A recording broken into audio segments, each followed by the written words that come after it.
pregnant? This trailer I fucks so think hard. so. I think we all are legally. Oh my god.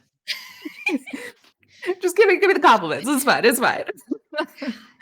Alrighty. So, with all of my prep, I probably should have written a very artful like intro to this world for y'all, but we're just gonna wing it because that's my way. Because I did not do that part. Oh wait, no, actually, I lied. I did write something. Look at me. I've been prepping this for 6 months. Guys, I forget what I've done. This has been an idea Dave and I have been laughing about for a very long time. So, everyone, we are currently in Night City, in the time of the Red, the time that anybody who picks up a Cyberpunk Red book would know.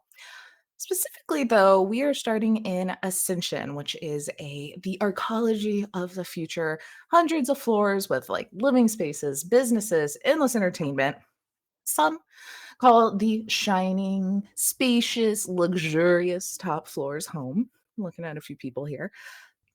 While others find spaces in the crawl space to rest their heads, also looking at someone here.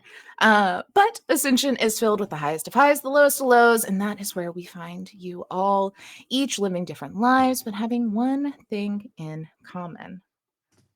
For some reason, it may not be known to you now, but by the end of the session, you are looking for a way out.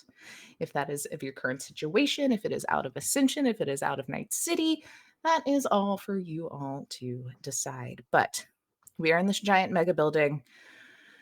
We are living life. And I think because our other two Ascension games have happened in kind of more lower level, Gutterpunk, obviously, for the first one, a little lower level, more edge running for the second, let's mix it up and let's start up at the very, very tippity top of Ascension. That's you, Blair. So, Yay. Noah, we start with you entering an elevator.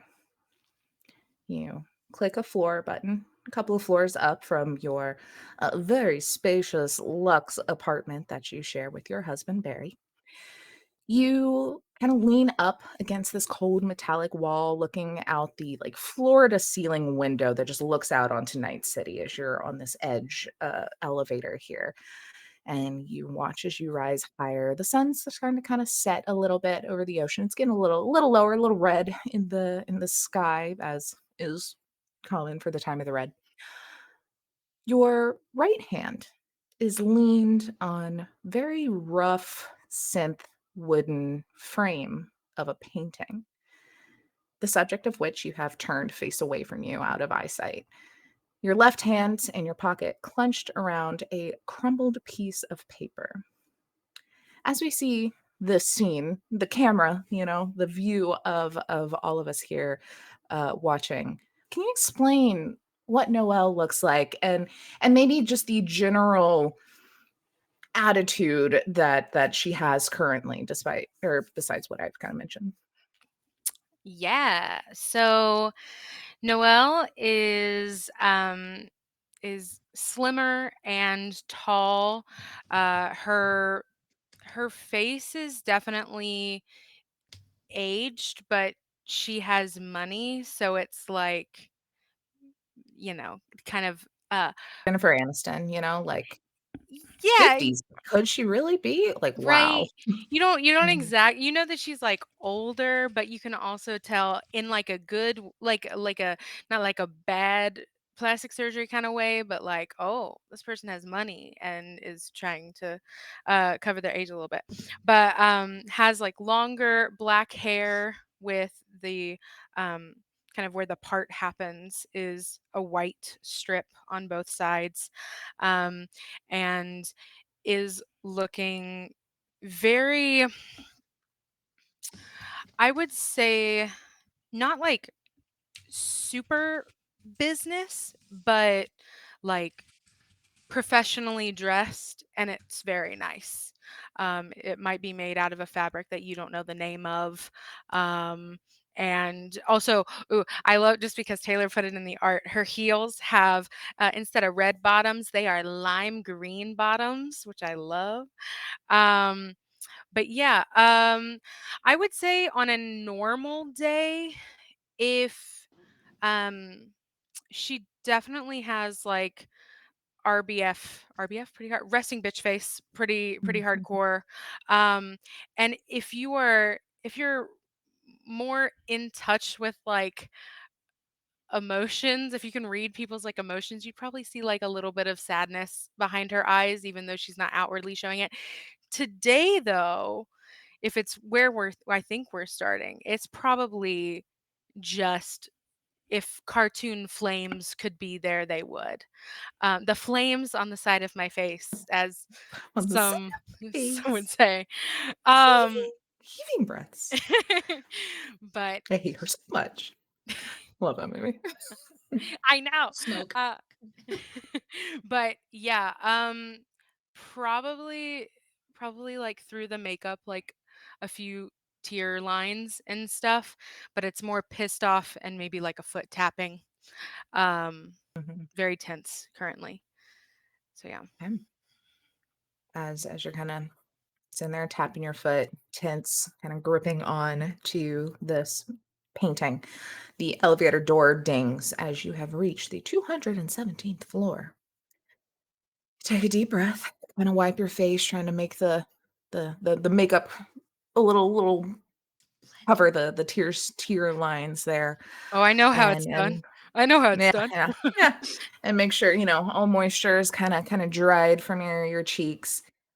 As then you kind of stand up straight, leaning off of getting off of the wall as the door slides open, and you walk out, those neon green bottom heels clicking along the marble floor because we ritzy y'all.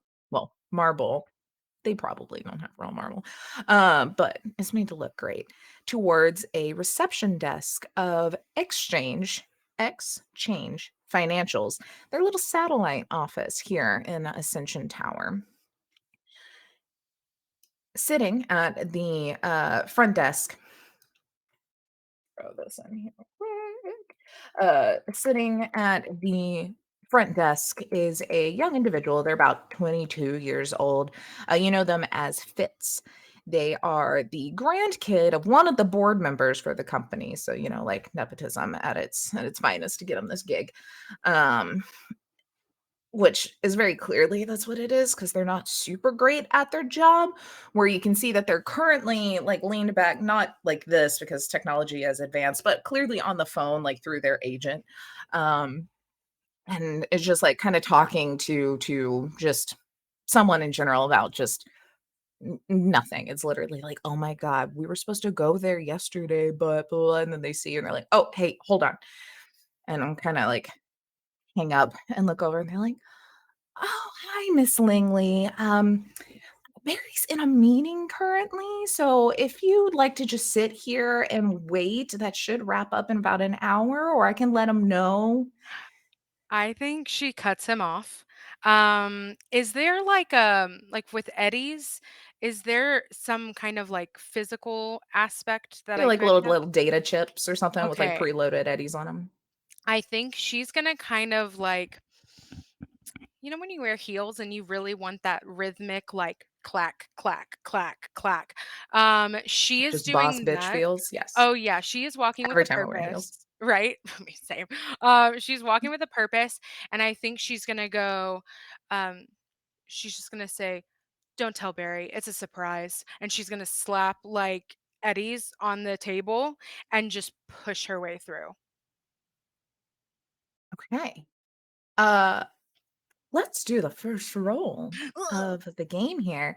So, I would like you, please, to roll either with bribery or like I've never made a intimidation, persuasion, kind of bribery. whichever vibe you're going. If you're trying to like more like the money is speaking, or if it's more you are speaking. So, whichever kind of feels better in the moment, or stat wise, I don't know, So bribery or like a persuasion, to be a little like. where is where So I think persuasion's probably in social. is it? Oh, it is. Oh, okay. And bribery is as well. Even though my bribery, I do have. after my stuff, it's a 9. My persuasion's at 13, so we're gonna go with that one. Okay. Um, It feels fitting. I feel like the money is just to like loosen, like ease the blow. why can I never? This is why I don't do cool shit in RPG or in TTRPGs, because every fucking time I try to do something cool, the dice are like, "Nah, bitch, get down." No, no, Um, no. so And like, I don't even think like definitely kind of like doesn't grab the data chip and kind of looks at you that muscling by, looks back at the door that you're heading towards, does a little like like they are still a little scared of you, but they're more scared of their granddads. that's fine. That's fair. Yeah, Okay, yeah. that's fair. I like that. I like. Like you were successful in terrifying them, but not near as much as the person literally giving them money No, I just like picture to him live, you know? trying to pull me back, and I'm just still trying to like stomp Yeah. forward. No, no, you were leading the way for sure as they jump up out of the chair and kind of rush to the door, like sprinting in front of you and like fling open the door. And they're like, he's here as you bust in just like right past them. You know, it's just one of those like there's just a moment of like interference as then you are in the door and you see that this is a boardroom. Mm, It's very brightly lit. It doesn't have any windows, but definitely has that synthetic natural lighting to, you know, make you hate cubicle life a little less. oh, Um, yeah. So you see, as soon as like the door has been flung open and Fitz has kind of started to make the scene, you come in that the screen behind Barry that from what you could just catch a quick glimpse of was like data charts, you know, trends, financial things. I don't know. Clicks off very, very quickly, as you know, that is probably sensitive information that people should not have, seeing as they are in charge of a big chunk of financials for a lot of important people. mhm, But you see that in this like long kind of conference room desk, Barry's sitting at the very end. It's kind of a metallic table, and there are chairs kind of along that the chairs are pushed in, and there's kind of these projectors, these little hologram kind of projectors at each one, where you see each of the board's members projected. They're not actually mm, physically in the room, though they are a part of this meeting. And you see all of them are just like old white haired dudes, you know, like just very old, white haired, disgustingly expensive a suits, lot of white and hats. have this Yes. just like this look, you know, very stereotypical board members for a financial company. Yeah. You recognize a few of them. You see one of them, Herbert Jennings is his name. You Give- you know learn from. I can send you this so you don't have to write them Yes, all down thank too. you, But dear God. you've learned from his assistant that he has a second family in Seattle. There is Gerald Fright. His wife told you that he prefers to spend evenings at doll houses instead of at home. Ooh. Adam Harrigan. His husband left him a month ago for Harrigan's niece. They're all messy. And then there's Richard Ferguson. He's a new guy on the board. You heard from Sharon, Barry's secretary, that he's only on the board because Herbert owed him a big favor. Has something to do with his ex-employer Biotechnica and this like gnarly burn scar that covers his face, but he's kind of an anomaly so far. All of them, every single one of them, though, giant pieces of shit. Mm. Giant pieces of shit. Probably like you're thinking Barry is a giant piece of shit currently. You thought he was different, but here you are standing at the opposite end of the table holding a nude painting that his mistress had sent, and you accidentally picked up the package instead. He looks shocked, confused. Then his eyes slowly pan down to this painting that you're kind of holding, and his face starts to kind of drain from color, and his jaw clenches. What is just a one little liner you're going to say to him before we switch to someone else's intro real quick? Oh, as soon like she was happy that the door was kind of opened for her by the secretary, because kind of like just a flowing of words after the secretary kind of like yells, and she just goes, "Barry, you sick son of a bitch," and she throws the painting like down face up on the table to where like everybody can see it, and is just kind of like Thank literally you. power stancing, staring like daggers into him, waiting for probably the wrong thing that he's going to say, because what is the right thing that you could say? There's not one. Right. There's not one. You trunk it. You yell at him. You see the flames in your eyes. He's got flames in his now, but still is like white as a sheet, as like all the blood has drained from him. And all of these old dudes are looking down a little too long, if we're going to be honest, at this painting. Some approving, some very confused, but all of them kind of giving this side eye as you see one of them seems to kind of like lean and have something whispered into their ear off of this hologram. And then you can see each of them looking down as though they've got a notification. And that is where we're going to cut for now, for Noel. As now, we're going to move a little bit further down the building to a bar called Biggie's Backyard. This place is currently popping. You got it filled with regulars and various people kind of hitting up this popular lunch. I guess probably now starting to get into dinner spot. You know, we're kind of getting in the later afternoons. And it is famous for their Jamaican fusion dishes. You can see, you can kind of smell the food wafting through this crowded hangout, music blasting across speakers, laughing, clinking glasses of patrons. Kind of adds to the usual ambiance you're used to, Malone. Yes. As you sit in your usual booth in kind of a secluded kind of back area of Biggie's bar, would you please describe what Malone looks like, and then also who might be in the company with them currently? Malone is a 6 foot tall black non-binary trans person. Beautiful afro hair, very thick like myself. Deep red dress with nice pink hues. Former VR AI companion app model for Nodal Bubotica, which is one of the premier AI companion apps. They are sitting very comfortably, sipping one of the patented drinks of Biggie's Backyard, and they are surrounded by two brothers actually. One wearing kind of a red suit, another one wearing a nice green suit, and they are both kind of trying to haggle their way into some information to get some information out of Malone this evening.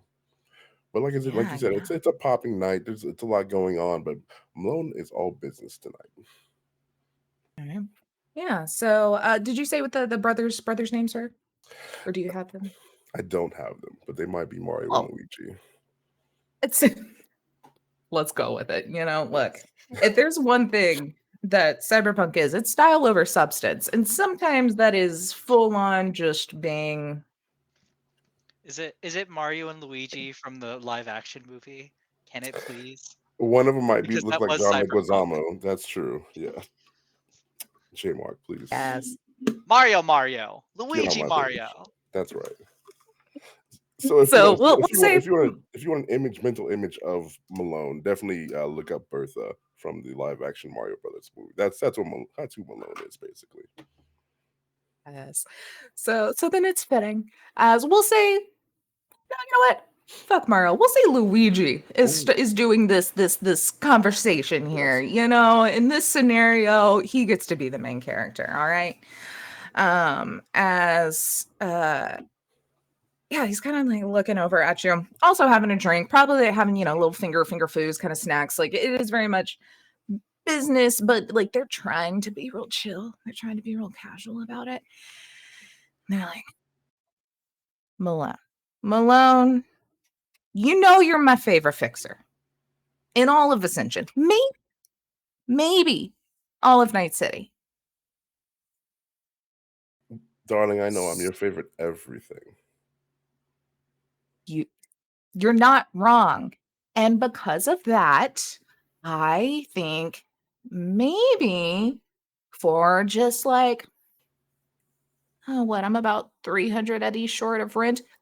300 eddies, 350 eddies. I'll give you the tops information, the best information I've probably ever brought you. Information that honestly is probably worth 3,000 eddies, but I'm not going to screw you like that. ¿Por qué no los dos? First of all, Listen, the information might be good, but god damn it, Louis, where's my money? All right, look, I don't like talking about it, but Mario's kind of gotten himself into some shit. All right. There's this like gang that he's gotten wrapped up in. I don't know. It's all outside of Ascension, which is honestly all I really care about these days. Unfortunately, so that I didn't get mailed his head in a box, I'm a little late on that. This information better be worth my motherfucking time. Okay. I promise you it is. They like take a shot real quick, get all prepped. Okay.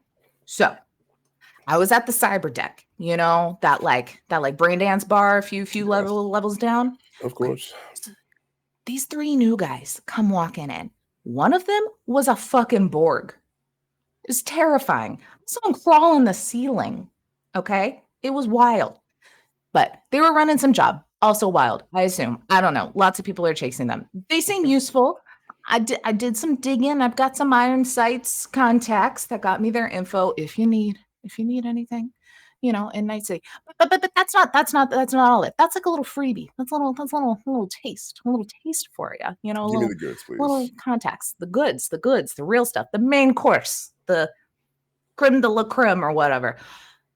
So while these guys were in the area, I don't know, they were looking for some missing person. I don't really know. But I do know that those lighthouse fucks, they were interested in what they were doing. All right. So, you know, Ripley, he's that like, not the head honcho lighthouse guy, but like pretty high up there. He's got a real ego trip. He's kind of scary. I may have heard of him a time or two, yes. All right. Apparently, he's looking for someone to run a job. But like, he's not hiring just normal edge runners, because normally he has his guys do it, or he hires some schmuck from the lower levels that just wants a few extra eddies. This one he's vetting people for. And I know you mentioned in passing one time that you're looking for a little vacation, maybe like get some fresh air, get out of the building for a bit. This seems to do just that with a sick paycheck. And like, I fuck the lighthouse guys, you know, I can't trust him as far as I can throw him. He definitely, as he starts it, he's like, fuck the lighthouse guys. Like, he's still obviously scared as he like kind of gets a little quiet. But their money's good money. I mean, they basically fucking run this place. I mean, you're getting there. You're almost there. But if you get in with Ripley, you could actually fucking run this place. First of all, I practically run this place right now. And second of all, how big of a payout are we talking about here? You know, they're not telling me exact numbers because honestly, I'm not worth their salt, which it hurts, but I get it, you know? Well, you don't have exact numbers, but I do have an exact number, and that's the money that you owe me. So while I'll consider your job, most certainly, or the job that's being offered by Senior Lighthouse or whatever we want to call him. I usually just call him fuckbag because he sucks. That's because he's, never mind. I won't talk about your personal business. You can buy that from me later if you want to. However, yeah, no, I'll think about it, and I'll think about your debt to me. That's so generous of you. I appreciate it. Little like he's not really sure where this conversation has led him, if he's actually getting money or not. So he's just like, when we're like straight on money, could you maybe give me some like pointers on how you do what you just did? Because I'm very confused and scared, a little turned on, but definitely don't know where I stand. Louis, you stand beneath me in all things. You're right. You're right. All right. Well, here, and he'll slide over a data chip, like blushing, a little like data chip, and he's like, "It's got my lighthouse guy's contact. He can set you up a meeting. You have a great rest of your day. And I look forward to maybe getting money or maybe not owing as much anymore. Just kind of like gets up, grabs Mario, who's just been like stuffing his face this entire time, like not even like caring. Uh, and they kind of like walk out of the building. You can kind of plug in the data chip and look, and you see that it is a Lighthouse Gang members contact. Their name is Dell. Um, you do some like digging on them. I saw the eyes blared. That was for some reason the only name I could come up with the last Cyberpunk game when I made this character. And so now we've got two of them. Ooh, Easter egg. And I was like, wait, wrong game. What? Wrong game. But they're just kind of like a low end runner for the Lighthouse Gang, but is in Ripley's specific crew.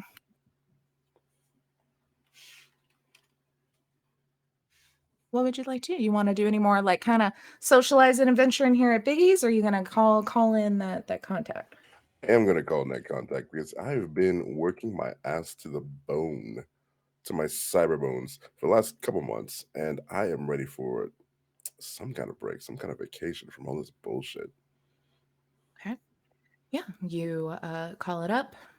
Guy answers, kind of gives you you give the rundown, they give the rundown, and we're gonna do a little time jump by just a few minutes of essentially you have we'll say Dell has kind of come down, introduce themselves, hey, hi, I'll take you up, and y'all get on the elevator and you ride up to the 49th floor where the Lighthouse Casino runs.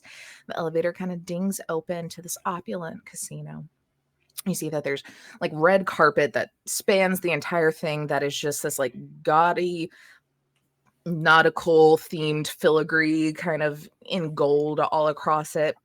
There's lighthouse paintings all along the walls. There's like the anchors and ropes that are like kind of like circled into the light fixtures. Like think anything gaudy lighthouse or nautical themed is here, but it's like gold gilded. It's like made to look very fancy while still being just like a tacky seafood restaurant in a beach town. It's this weird it's this weird thing of where they tried to like shine shit, and it's not super working. On top of that, we're kind of in that like early afternoon. There's not really a lot of people in the casino. It's like a weekday.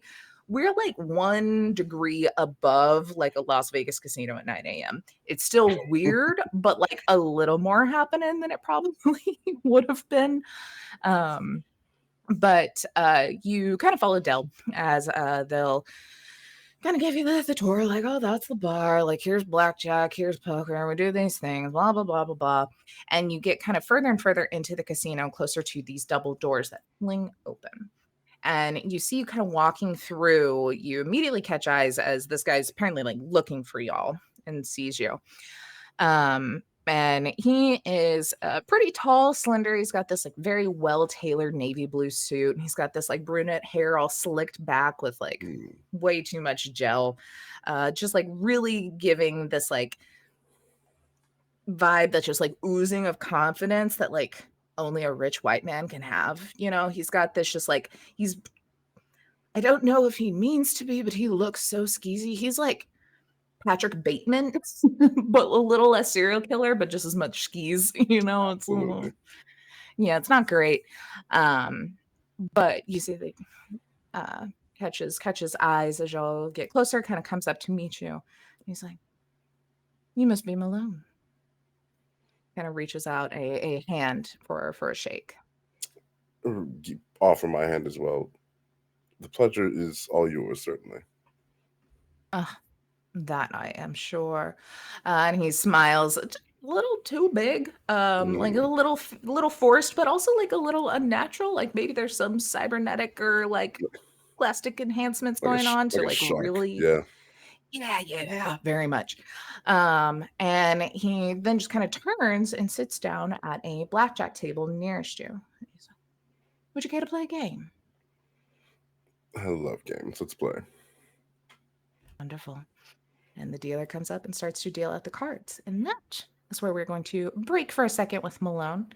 And And we're going to now go even a little bit further down to Cascade, where you, like I said, a little further down, reside much lower down in the building than probably the other two we've met so far. And this is where you can do the majority of your work as well, which is what you are actively doing. And like these people having fun days and stuff, you're on the grind here. So We much find you in a back and forth. very very thin, cramped hallway. Mhm. Probably more of a crawl space, if we're going to be honest. You can't even really Yeah. stand up in this area. And you got an alert. The reason you're here, you got an alert that one of the hydroponic systems machines for this section of the living wall. I mean, it's huge, but this is like one little quadrant, if even that much of the wall here, was unresponsive. It's kind of, it lives in this little subfloor. Every time You something. tried, it's always something. And you tried accessing it a little bit higher up via the net to just try and get a status report. Nothing, which means it is probably physically offline somehow. Something is wrong. So Yeah. while you are here in this crawl space, kind of making your way towards the node that accesses the smaller area, could you explain what Cascade looks like, and then also maybe kind of what their general attitude is in the situation on their just fixing a problem at work? For sure, for sure. So Cascade is a kind of mid tall-ish white person, just massive teal hair. It's not always teal, but right now that's what we're working with. One side just clean shaved right off. I think right now they're at work, like work.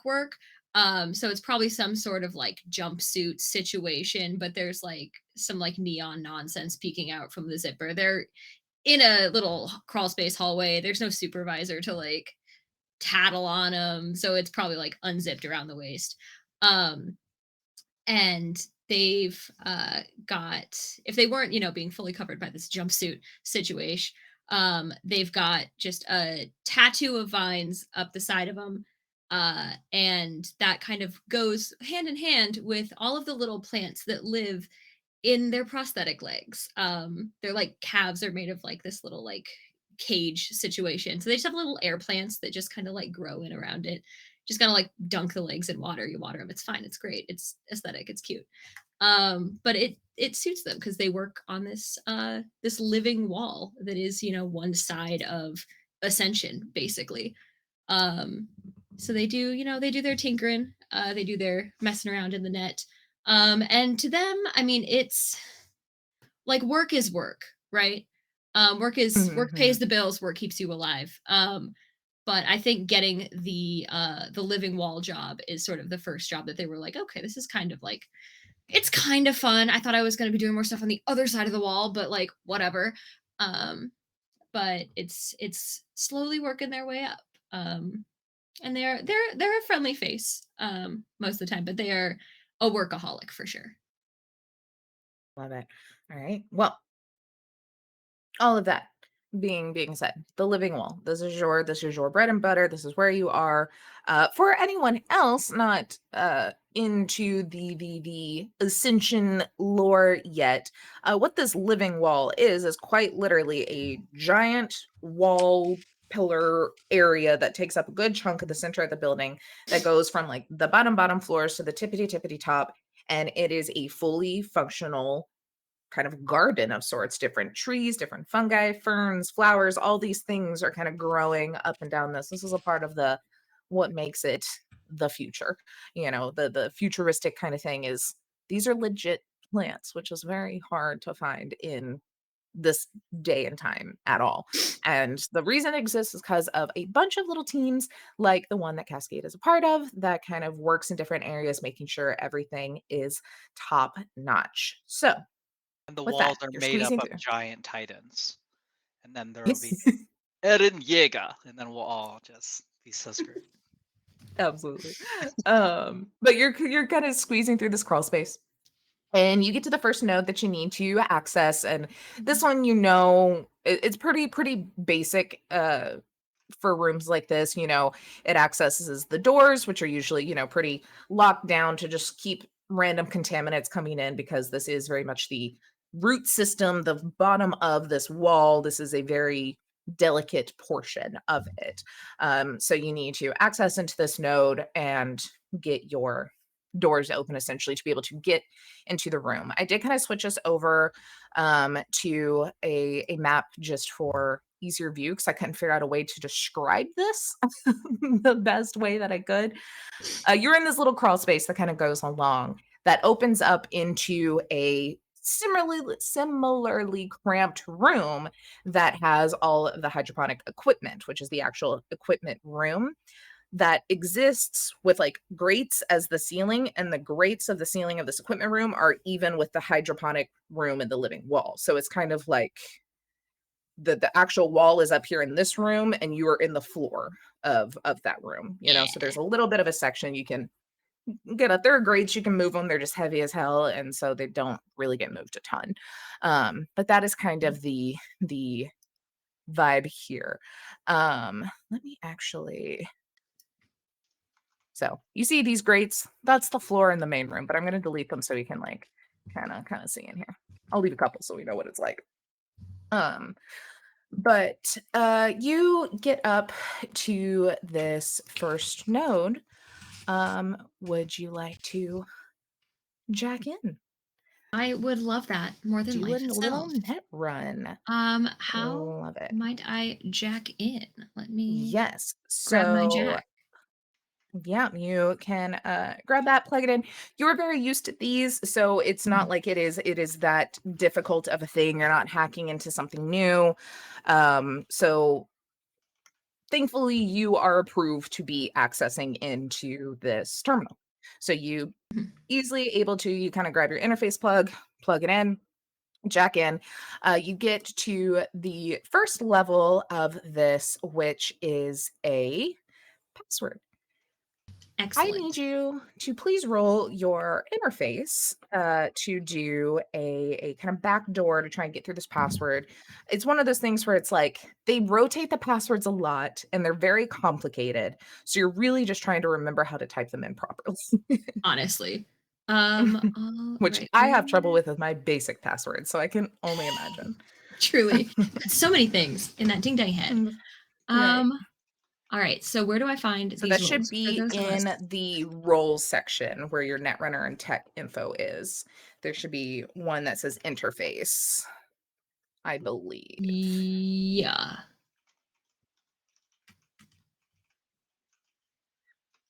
Oh yeah, here, I'm gonna close that for you, saying I should. So you can hit that role interface button. There we go. Now it's there. Okay. Sick. Do I get any bonuses for this one? Probably not. For this one, no. Unless you would like to use any sort of program that helps you with that, you are able to do that. I If you don't have any believe- that give bonuses to backdooring. I have worm. Perfect. May I worm? You may worm. Excellent. I do so love to worm. I should probably open up the net running section because I can never remember how net runs work. Which is super helpful. So I don't know how that happened. That? I don't know how that took place. I don't either. What Let's if- see. Let me edit here and make sure this is used. Because I don't think that's physically possible to roll. Nope, The no, it's bonus. definitely not. Maybe digital I dice don't- rolled off the table. I think maybe that's what it was. I think it's what it What if... Let's see. There we go. Okay, I think I had an extra plus Alright. sign in there. Perfect. Coding, folks.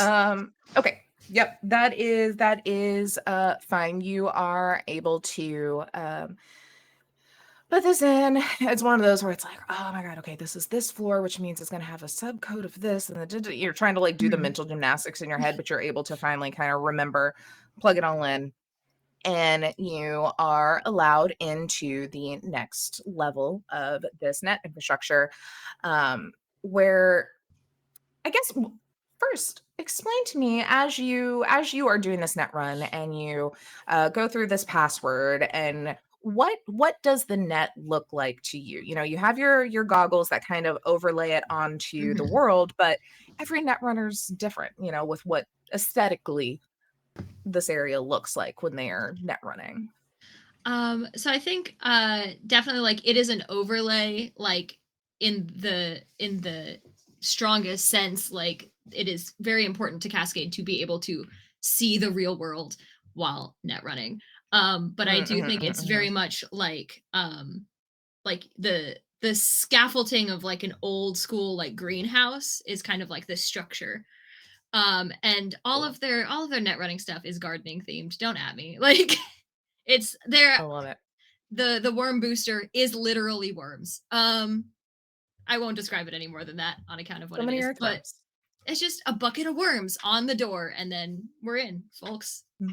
Don't ask how it works. Good. It's net running. And so like just takes like big chunks out of the like the password area they're and like walk through. burrowing under the door. Yeah. We love it. Okay, so you make it into the next level. You know, it still has the same aesthetic as you are looking through it through your deck, your programs. And you see that as you kind of go in from like a little digital fern that's kind of in the corner, you see a little rustle in it. And you kind of look as this very large black dog with these like red eyes and this drooling mouth kind of starts to you see the eyes first through the ferns, as then they kind of start to do the like almost like a cat though, but like that prowl kind of forward. And it's got a little bit of a growl in their voice, and you see it's like baring their teeth in your direction, and it looks like they're ready to lunge at you. Is this typical of the security that we have in the living wall, or is this like somebody put this here? You know that this is black ice. It's very Yes. clearly a hellhound, and it is very much stock, and it is something that is always here. As then you see the dog kind of turns his head to the side, drops the growl, a tongue comes out and gets all excited and does lunge at you as like the program recognizes you as a friend. Excellent. Yeah, I think Cascade tucks and rolls, but like in like a fun like play way, like, oh, don't tackle me because you will hurt me physically. Yeah, it but, doesn't know like, its own strength, even in program form. It's still very it's still dog. black ice. It's friendly, but if it hits you, it is black ice, my guy. Yeah. So, but yes, digital scritches for sure, 100%. Yep, Like, yep. I'm sure they've Yep. named It all was of like these all dogs. excited. Yeah. But you see that just, get a little scritch and just it's all happy. And then he just kind of like trots behind you as you kind of walk to the entrance of the next area here. Here, let me black guys, we knew that. Which is a filing system. And this is kind of where a lot of the actual data on this section of the living wall then connects to everything else. Would you like to kind of peruse through that or continue up the elevator here? I think at this point, it doesn't seem like anything terribly weird is up to Cascade. They're like, this is a physical problem, or I would have been able to like get in from a while, like up in the building. So I'm gonna check out like the rest of the situation, get the lay of the land first.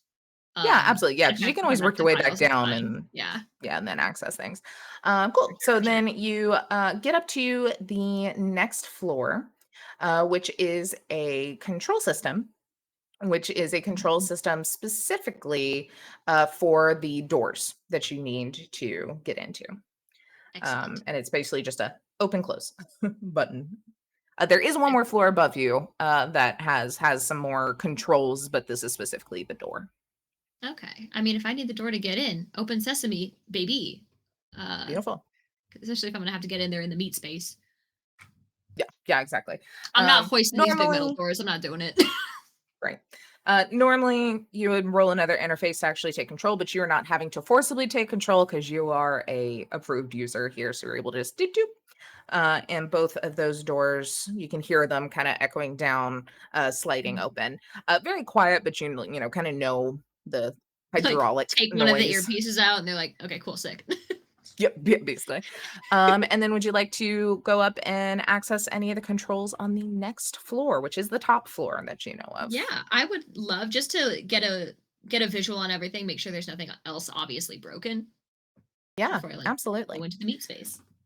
So You hop in one more time, up one more time to another control that has control of a camera that is in there.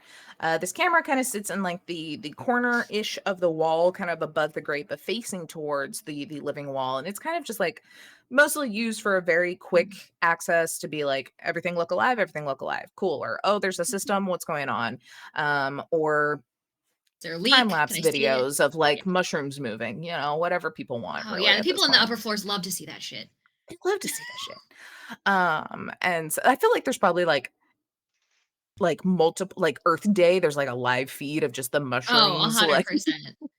Somebody's moving. got like a net channel that's just like lo-fi beats to study to, and it's just B-roll of the living wall growing in like fast time. Fully, Um, fully. Gotta get those EVs anywhere. Exactly. So you log into this camera, you take control, you look through, and you notice that it is jostled. So now instead of actually turned and facing the living wall, it's kind of like facing the floor, and you try to access and move it around because it's kind of on hydraulic, and it just kind of does that little click as it's like trying to turn, but it looks like something in the Ugh, mechanics is not connected anymore. off its track And or you can just something. kind of see the floor. You see there's like scattered bits of dirt and stuff, which is normal. I mean, this is a freaking like gardening area. But what is unusual is that you see a pair of feet, black shoes on 2 feet. Very clearly looks like the person's probably like laying down, as you can see the soles of their feet. And it's just off of the edge of the camera view. Interesting. Interesting. I think is there like any sort of like, I don't know if there even would be some sort of like a PA system?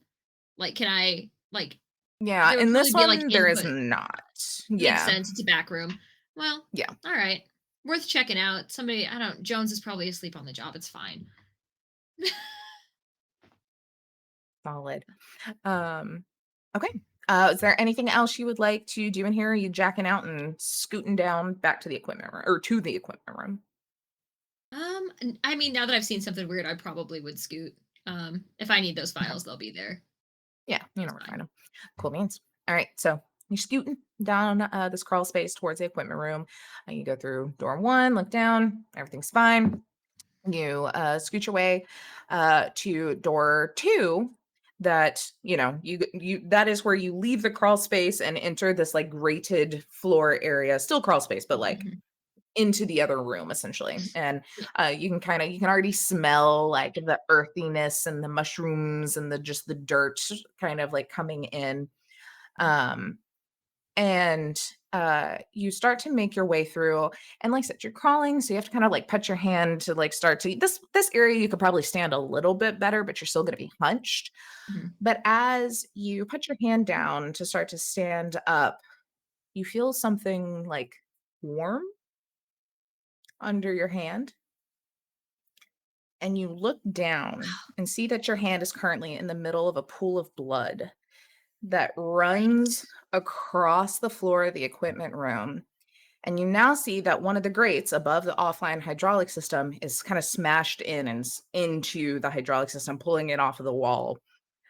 And on that kind of broken grate, you see the very blank stare of a very dead person as their face is kind of down into this grate, and this blood is starting to kind of pool and drip down from an unseen wound and is making that kind of mess on the ground below you. Oh man, I think initially they like stuck their hand down and were like, "Oh God, Jones out here taking a piss in the grate," and then, oh God, oh geez, what? Like, is there? Can I get through these grates? Are they open, or is this as far as like the I mean, that most one open is as category? it is broken. The other ones you can move. They're Yeah, like very heavy though. Like they're usually a two-man kind of job to like kind of push yeah. up. But you do have that one that is kind of off kilter. Oh God, oh I don't like this at all. Do I recognize who this fool is? No, I don't think you would. It's a Okay. pretty, yeah, like generic. I mean, he looks to be probably like late 30s, early 40s. Mm-hmm. Not Mm-hmm. too well off, probably edge runner status, not fancy, but not a No. squatter. Okay. And he's not like dressed like me. Like he doesn't work here. No, yeah, he's got like a plaid shirt on or something, Great. and like here, Awesome. let me actually here's our dead body on the map. Thank you. Beautiful. Excellent. We love a visual. But as you're kind of assessing the situation, you do start to hear the sound of like ruffling or like movement on the far side of the room. And that is where On we're my gonna take a level quick or the big little- one? The big one. So yours only goes like the few meters right there where the equipment is, For sure, for sure, for sure. But while you ponder what Cascade will do in the situation, Yikes. we are gonna go back up to the pretty high up in the building, as we are gonna go to Corona, who is currently sitting in a very centrally located booth in a name that I'm going to attempt to say, but Blair keeps making names that are French, and I can't do French words. I'm sorry. La Rosée du Matin? Matin? Mat. I don't know how to say it. I don't know how the French language works. La Rosée du Matin. Matin. I Beautiful. can't even Can't remember do what it. I Here we typed. go. Thank you. Well, Blair, for a reminder, it's a very upscale brunch place that all of the hopping people in the upper levels here at Ascension go to. If there's anywhere. Has probably been in and out of this building, which makes it a great place for a media to be. The decor is very clean and minimalist, but like screams that overprice. You've got this like calming instrumental music that's making this backtrack for the clinking glasses and the loose lips of everybody here, because it is bottomless mimosa day, baby. So, Corona, would you explain what you look like and maybe kind of what you're doing here? What's your general vibe? Corona is currently, I think the best way of putting it is on location right now. Very much, if those in the audience are familiar with Dumoy, which is like an Instagram account that's all about like telling the hot gossip of the celebrities of the day, you can imagine Corona being like the face, or the face of the analogous like celebrity gossip rag that exists in Ascension. They are a tall, slender,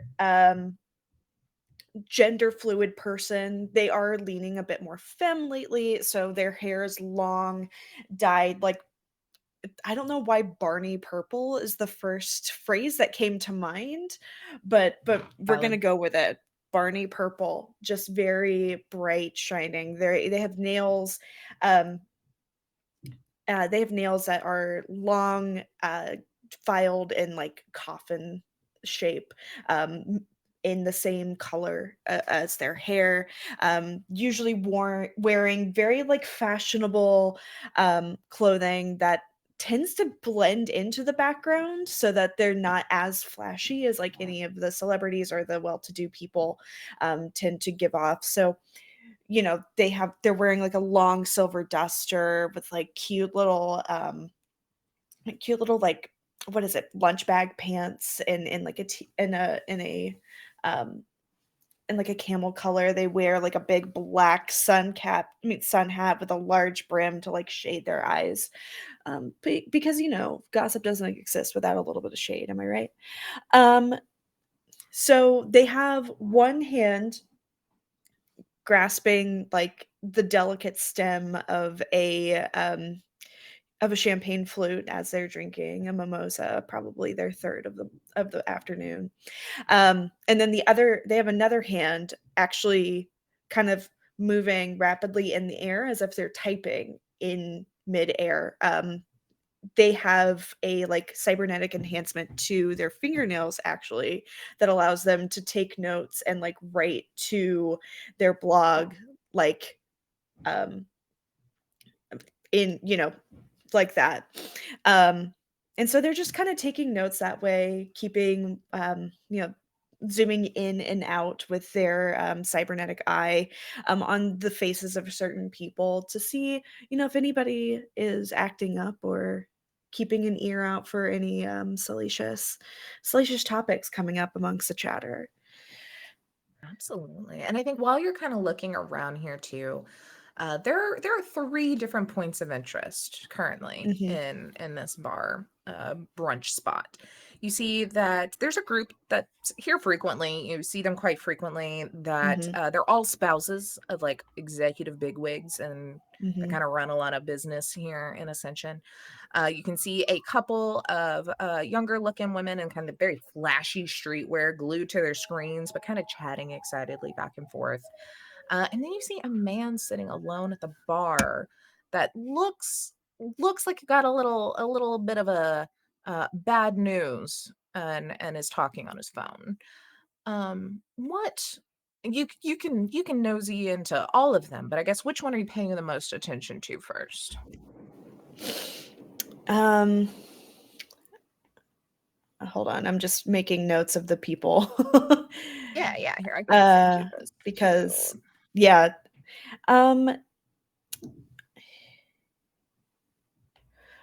So one like arguing middle-aged couple, one excited So set of it's like like a younger, it's like a younger couple that are kind of happily talking. Then there's a group of essentially like the housewives of Ascension, the house spouses of Ascension are over there like chattering about something, and then a middle-aged guy that looks kind of grumpy talking on the phone. okay. God, the messy bitch in me wants to listen in on the housewives to be like, do you know my husband Harry Hamlin? My husband Harry Hamlin. If you know, you know. But I'm really intrigued by this like lone single man who looks like he got some bad news. Yeah, absolutely. So you kind of like key in to him first. His back is kind of turned to you, though you can see that he's wearing a suit. It's very nice, though not near as nice as like the caliber of the taste of people that usually are here. Like it definitely seems like he might be like swinging a little high of his pay, his tax bracket, but still looks very professional. If you could for me do a quick perception check, and I believe that's under the awareness tab. Yeah. I'm writing as fast as I can. I'm sorry. No, you're good. You are good. We love having ADHD and not being able to retain anything unless you physically Right. write it down. All right. I have a book of just random notes. Oh, that's a 17. Nice. All right. So with the 17, you can see that he's got his back to you, but you can kind of see he's sitting at the bar, and on the other side of the bar, there's, like very fancy liquors and stuff on a shelf that has a kind of mirrored, not like a mirror background, like kind of a trashy dive bar, but is very metallic, reflective kind of background. And so you're able to kind of see his front a little bit better. And you do see that there's a Biotechnica logo on his lapel. And Biotechnica is kind of one of the top megacorps, especially in the bioengineering field. And you can kind of a combination of just trying to listen in, having to be a little quieter, being able to now kind of see his lips, you're able to put together a little bit better of this hushed conversation that he is having. You can see that his eyebrows are very much like got the little crinkle in them as he's got this concerned look on his face. And you here, I'll copy in the text, but then I'll say it out loud for everybody, but it just makes so much easier to come in here. Harry's like, Jesus, can we please start hiring some more responsible people? God, this is gonna be a pain in the ass to explain to the higher ups. So are you sure they saw everything? What about people's faces? Oh, fuck. Those guys are supposed to do the drop-off earlier or later. I'm sorry. I'll make sure they get reprimanded. I apologize for putting your employee in this position. And yeah, look, no ill will for me, but honestly, my bosses might have something else to say. Can you get them out of that room? But then can we get them like out of the area, out of the line, like for a while so we can clear the heat a little bit? Yeah, no, I don't want them talking to anybody. Okay. I trust your discretion. Yeah, good luck, Miss Pritka. And he kind of hangs up the phone and just puts it down and leans back in his chair and just like looks up and just like rubbing his temple and like deep breathing as one of the bartenders like comes and brings him a very stiff drink.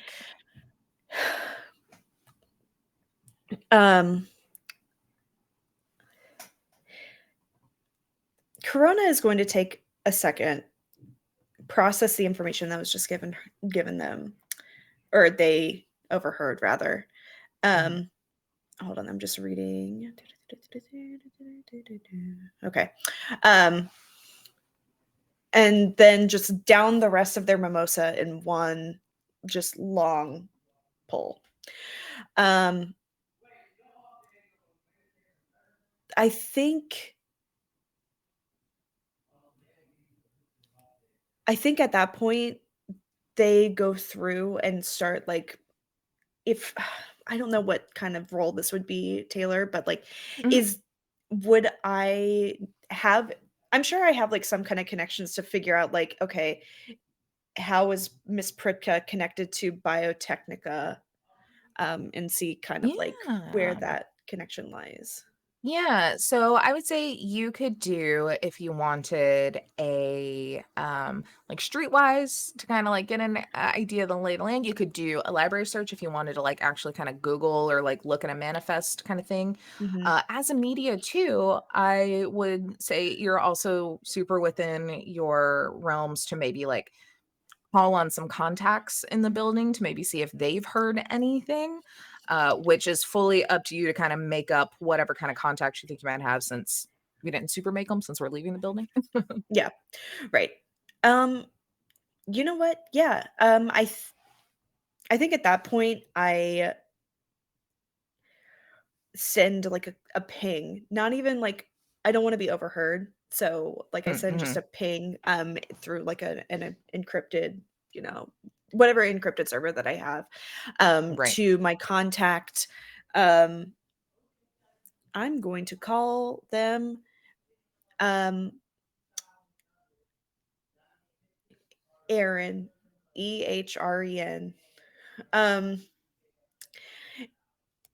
And be like, hey, do you know anything about a Miss Pritka at Biotechnica? There is the potential for a scoop here, and you know that if and hold on, and you know that they've kind of been on that shit list for a while. You send this off. You get like the ... as it seems there's something kind of coming in. Also, and after a bit, they kind of buzz in. They're like, so heard. Okay, very kind of maybe weak connection, but a connection. There's a Hannah Pritka that works as an Ascension rep for the Living Wall project, which Biotechnica has a big hand in. So maybe it's something with that. But they're an Ascension employee. Okay. So they work for the Living Wall itself. Yeah, they kind of like manage a bunch of the teams and stuff. Okay, they're like a customer success manager. Interesting. Okay. Interesting. Okay. Well then, we'll see what sprouts from this then. Thank you so much for all your help. Actually, do you know if there are any badges into the building from anybody else from Biotechnica today? I got a contact. I'll run them, see if anybody's heard anything. Perfect. I really appreciate you. I'll buy you a mimosa next time you're up here. You're like, oh, you're at insert French name. Yeah. I forgot the French name already. I'm sorry, Blair. La Rosée du Mon something. I think it's supposed to be like the morning dew in French. I can't remember what Yeah. I googled. Or like a morning rose. Yeah. Oh yeah, maybe. Yeah. I should write more things. I should be more like Amber and write more things down. I took French for 7 years and I can't fucking remember a single thing. So it's fine. Yeah. Pamplemousse. I should have named it Pamplemousse. Dang it. Pamplemousse. That's so good. I can say that one. All right. So are you while they're kind of running the Biotechnica lead for you, are you interested in listening to either of these other leads here? Mm-hmm. Oh, I would. Yeah, I think just again, Corona's core, they are a messy bitch, and so they are called to attend to other messy bitches. So they're going to get up and walk across the bar to order another mimosa. And while doing so, they want to like overhear the wave of chattering that's coming from these housewives. Absolutely. And I mean, honestly, everyone in the damn building can probably hear them. With how excitedly they're kind of like talking. You know, there's definitely the hush, like, oh my God. But then for the most part, it's very loud. So they're like a buzz with the energy from whatever new tea that seems to be brewing here. One of them, you know, you've heard of them, you've seen them around. Like I said, these are kind of regulars to this area. We'll say their name's Raul. They're a husband to one of the other execs up in the building. And he's kind of leading the conversation currently, while the other four are just sitting there listening very intently, draining a new pitcher of mimosas that just got dropped off. And it's probably pitcher 4 or 5 at this point.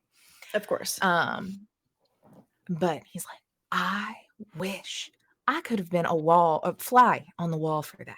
Okay, apparently she barged in with a naked painting of his mistress. Can you believe it? Who knew Noelle had the gusto to do such a thing? And they're like, oh my God, oh my God, oh my God.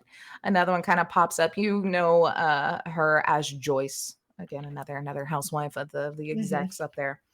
And I told her he was trash. I mean, girl didn't believe me. But, you know, I heard that isn't the only person he cheated on her with. You know, Fitz, the receptionist, said that he was out one night with some friends in the lower levels and saw Barry getting close with some fixer in Biggie's backyard. So looks like he was dipping his toes in a lot of places he wasn't telling her.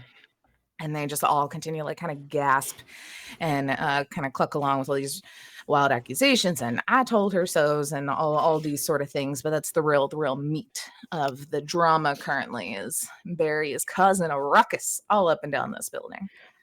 Oh, as Corona is 100% already writing the blind item as they're hearing it.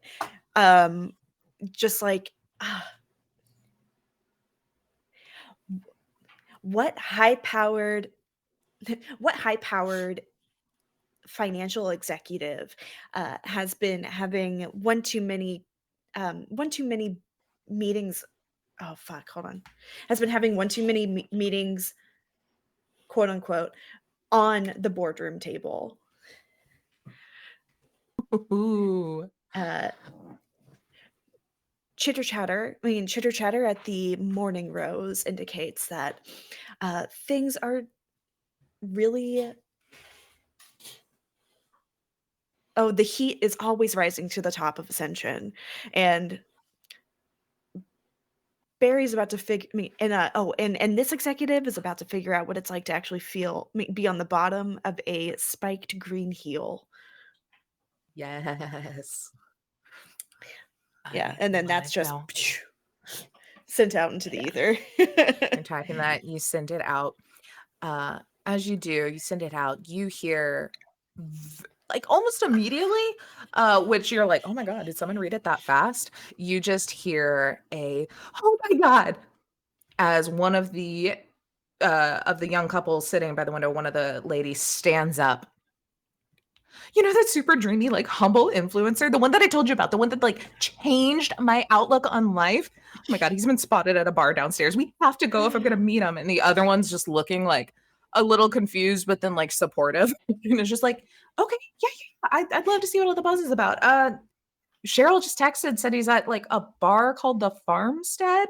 She's like, oh my God, we gotta go, and like pulls the other one up, and they run out the door. And at that, we are going to switch to the Farmstead, which is a little bar. Probably a little in between where we found Malone and Cascade, you know, kind of sitting in the middle. Atticus, you're sitting down on a hard, wooden, worn stool. It creaks slightly with every move. The cool bar you're leaning on has like this slight coating of sawdust that's constantly being thrown up in the air from all the couples dancing to various two-stepping songs and line dances on the dance floor behind you. Currently, 9 to 5, Dolly Parton pumps in from hidden speakers around the room, almost loud enough to draw out the squeals of a group of women attempting to ride a mechanical bull near the front window, of course. You smell liquid smoke and like the synth beef, because let's be real beef is hard to find, from the steak, air quotes, restaurant on the other side of the room. A bartender walks up to you, wears a pair of dirty jeans, has this booze and food colored stained shirt worn under a flannel. Uh-oh, better watch his back. Though his have ripped sleeves, so he's got like a little ripped off sleeves. There's baseball caps on backwards. That is seen much better days.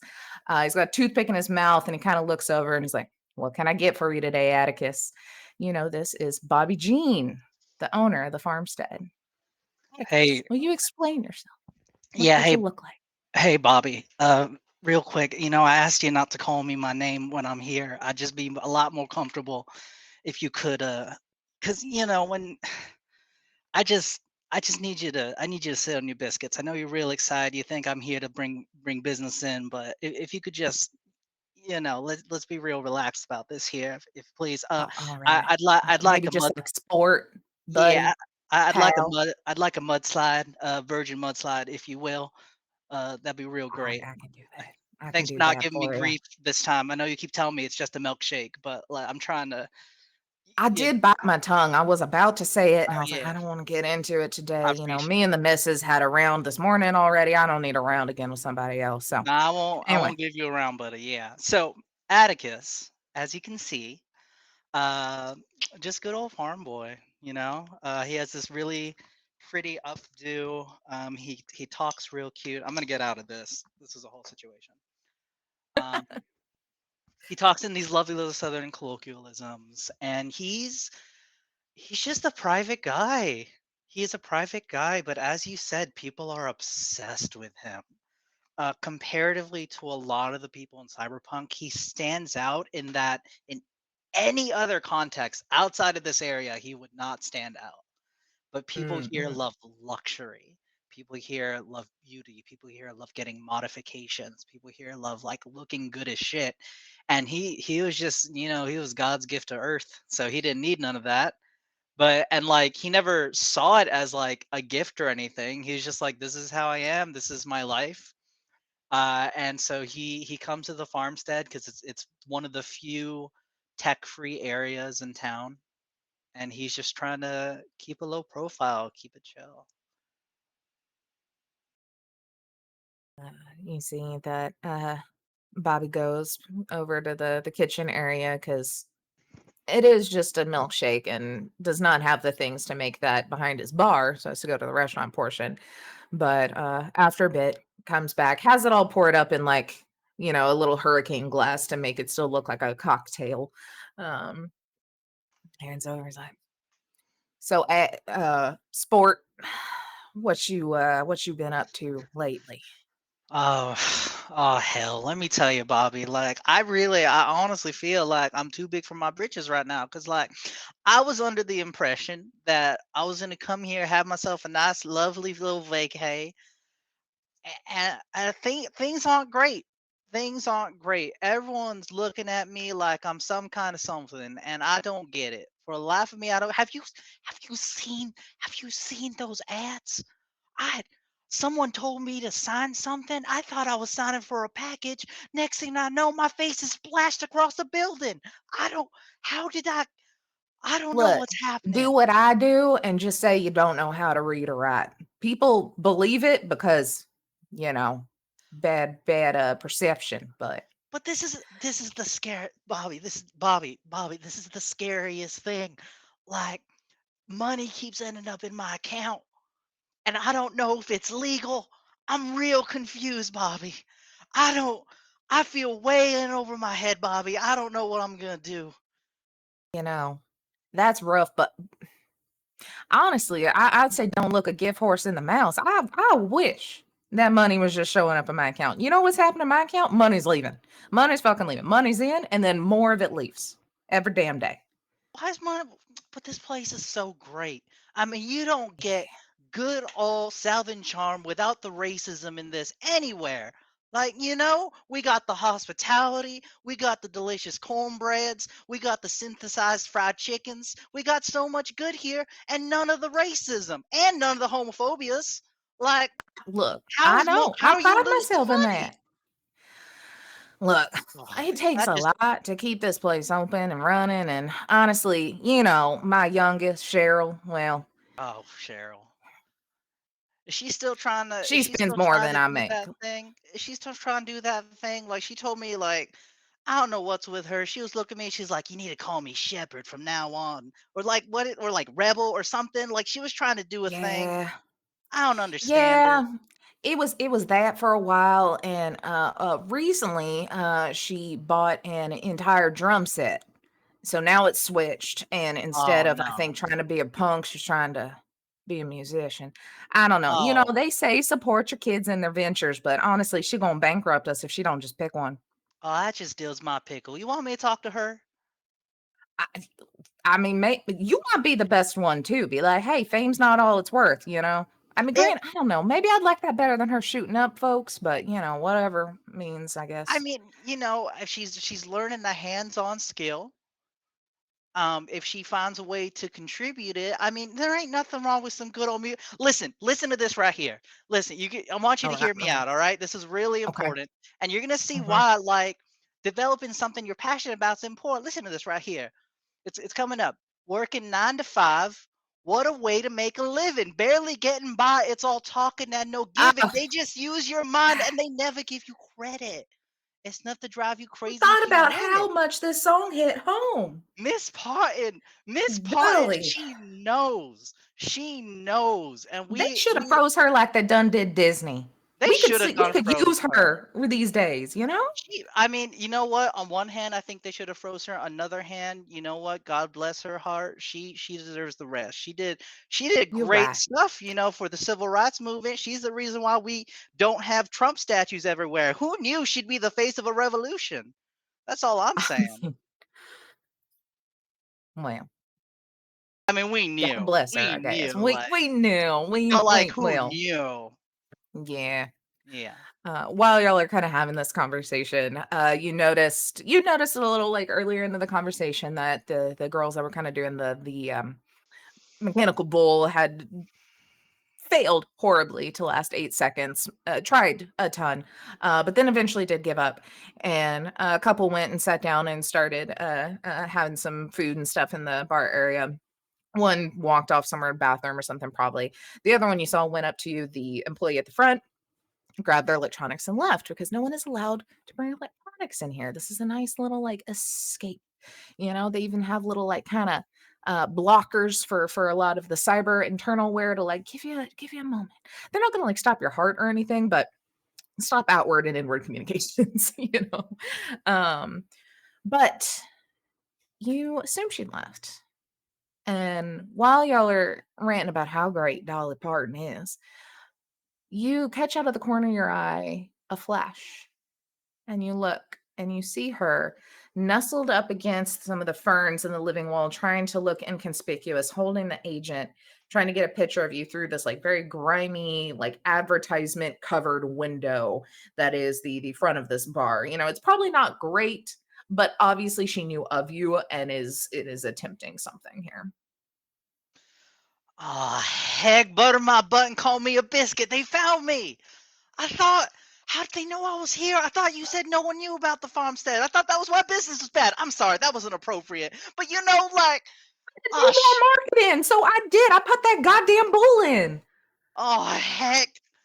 Oh, damn it, you should know the bull draws the people who take the picture. I don't even know what I'm saying. I'm just, I did have to run some people off from Coyote Ugly and all over my bar the other day. So I do think it is bringing in the wrong crowd for me, oh my honestly. God. Bobby, I've been running all over Hell's Half Acre to find a place like this. And now you tell me they found, what am I going to All right. do? You know what? It's fine. It's fine. Hold on. He ducks down and he comes back up with a shotgun and he pumps it. Take care of this real quick if you want me to. Oh, I'm not oh, gonna kill anybody. I'm not gonna kill anybody. Don't oh. give me that look. You I'm gonna you scare say him. you're not, but you pumped it. That's the thing. Like you didn't just pick it up. You did the thing. Yeah, you shoot at the feet. You should. Okay, Bobby. All right. Look, you There's a gotta. little bit of a spread, but it's only gonna hurt a toe, probably. Yeah, but Bobby, look at me, Bobby. Yeah. Look, you and Cheryl been mighty kind to me. I don't want you. I don't want your place. I don't want you losing more business. You You you see 3 more people have shown up outside and are looking in the windows. I'm just saying, if you be shooting at these people, this bar is gonna be worthless as gum on a boot heel. Like you need this business, you need to thrive. So All I'll right, tell you what, all right. I'll make myself scarce.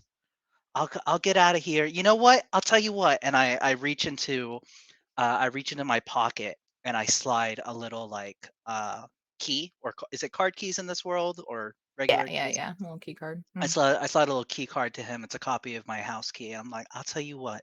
How about you and Cheryl? And I'm sorry, mind me, you married? You got yourself a fella or a missus? Oh yeah. But the I can come up with a name. Human names are normal. I'm only coming up Junebug. with dumb ones. June. Junebug. Yeah, June. Little June bug.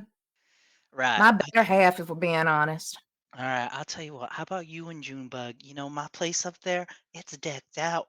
Once again, don't know how I got it. I put in for a room, and they're 5 more like, people are outside. those people looked at me and they're like, "Oh, you're Atticus Finch or Atticus Shepherd. Yes, why don't you come and stay in our place here? We'll give you a really nice spot. Thank you, sir." It's really uncomfortable. So I'll tell you what, y'all All can go and right. stay up there.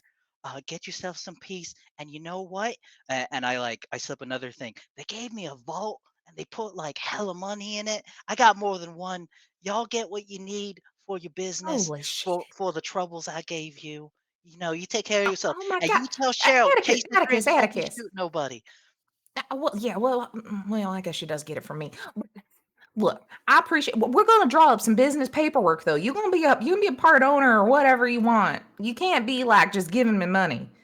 Me and my southern nitties. It's hard for me to accept some charity All right, sometimes. no, we ain't. This isn't for charity. This is for the kindness you done. If you want me to be like what do they call them? Like a silent owner? I'll be. There's like 12 people I'll be. that God have just damn it! shown All up. right, I need to go. Do you have a Okay, back way out of hey, here? yeah, here, and he reaches under the cash register. Because there is no phones. There's just a cash register full of data chips, essentially of money. You got to bring your chips ready. And he hands you a key card. He's like, "All right. So if you go through the restaurant, go through the kitchen. There's a door back there. It's the back area. That key will get you access to whatever. Basically, it's just a hallway, and then that lets out by the elevator. So you can probably scoot along without nobody paying no attention to you." All right, perfect. And I take up that large virgin mudslider and Atticus downs it in one The go poor employee at the front door is like using their body to stop people from coming in. and goes, "Oh, that sticks in your throat like a hair in a biscuit. All right, thanks, pal." You're And I gonna have a run. horrible brain freeze as he cocks the shotgun again and walks up. He's like, "I ain't gonna shoot him." And walks up to the door to start like dispensing the crowd here. And so yeah, you follow the directions he gave. and you walk through out this door, tab in, and you find yourself in a hallway. It's very, very thin. You see that it's got pipes and stuff and wires up on the ceiling, insulation and stuff you can still see between the metal brackets on the wall. This is very much just like the equivalent of a back alley, but in this building. It's a little small kind of area. As soon as the door shuts, though, you hear no noise. Like the noise of the people, the Dolly Parton, the kitchen, like all of that is kind of gone. And you're kind of left to yourself. You see in front of you, there's a sign with an arrow pointing to the left with a little elevator symbol. You look left, you look right. It's just this long kind of hallway, very, very sparsely lit, and fully empty currently. Where you headed? Awesome. So Atticus goes for the elevator in hopes that it'll take me to another level, either back up to my place, which even though I'm not a fan of it and it's real fancy and it's like real up there, at least I know I have the security detail up that way. But I'm like nervous, I grew up in a space where I was used to hearing like farm animals. So like, yeah, I don't like being in crowds of people, but being in like this dead silence, I'm a little nervous. So I kind of start humming to myself and I'm just like, rock me, mama, like a wagon wheel. Rock me, mama, any way you feel. Hey, mama, rock me. And I'm just like meandering my way, hoping for the best, hoping for safety, hoping Yeah. Bobby didn't shoot anybody, because I think part of why we bonded in the first place is we told some horror stories of scraps we've gotten into. So I know he's mighty capable. Yeah. And now I'm But losing my regular voice, and I'm just Atticus now. It is happening. that's just who it is. It is happening. But yeah, so you're singing and it's kind of like echoing down the hall, and the kind of click of your boot heel as you're walking kind of echo. But yeah, I totally It's have a very spurs. I totally long. have spurs too. Like I'm a little extra. Oh, Yeah. yes, the clink of the spurs.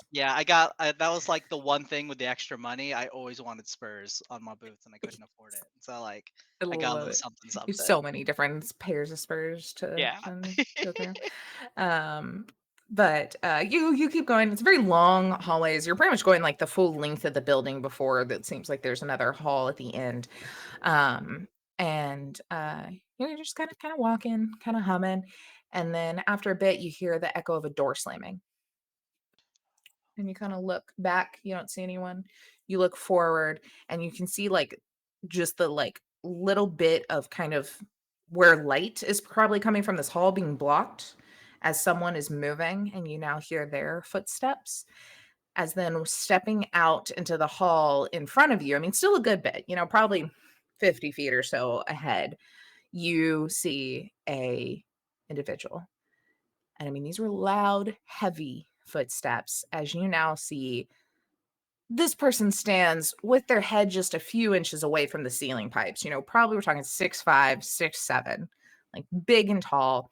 Their shoulders are so broad angle to even be in this hallway because it is so thin. You look though, and like very clearly they're just in kind of an armor jacket. Like they are just naturally this fucking like jacked and large and kind of imposing. You can see that there's a visor that kind of sits over their eyes that has this kind of green glow that's kind of putting a little light to their face. And like I said, they're very far away. It's a little hard to kind of discern details, but you recognize this stern look on this face and this stature. I mean, it's unique. She speaks up from the end of the hall. Atticus, I figured I would find you crawling around in the walls. Let's have a quick chat, why don't we? And that is where I think we'll take a break. And everybody can get up, have some drinks, and then we'll come back and see how all this bullshit we set up for all of these characters wraps up here in Ascension. So I'll leave it till.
run, run, run.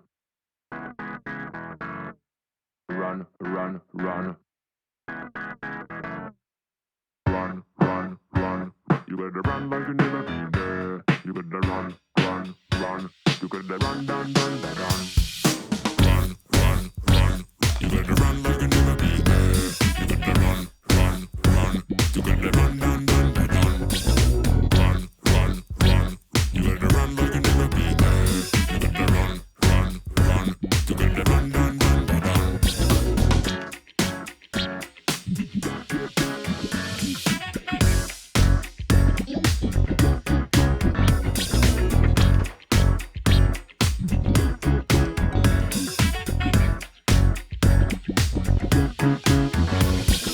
Run, run, run.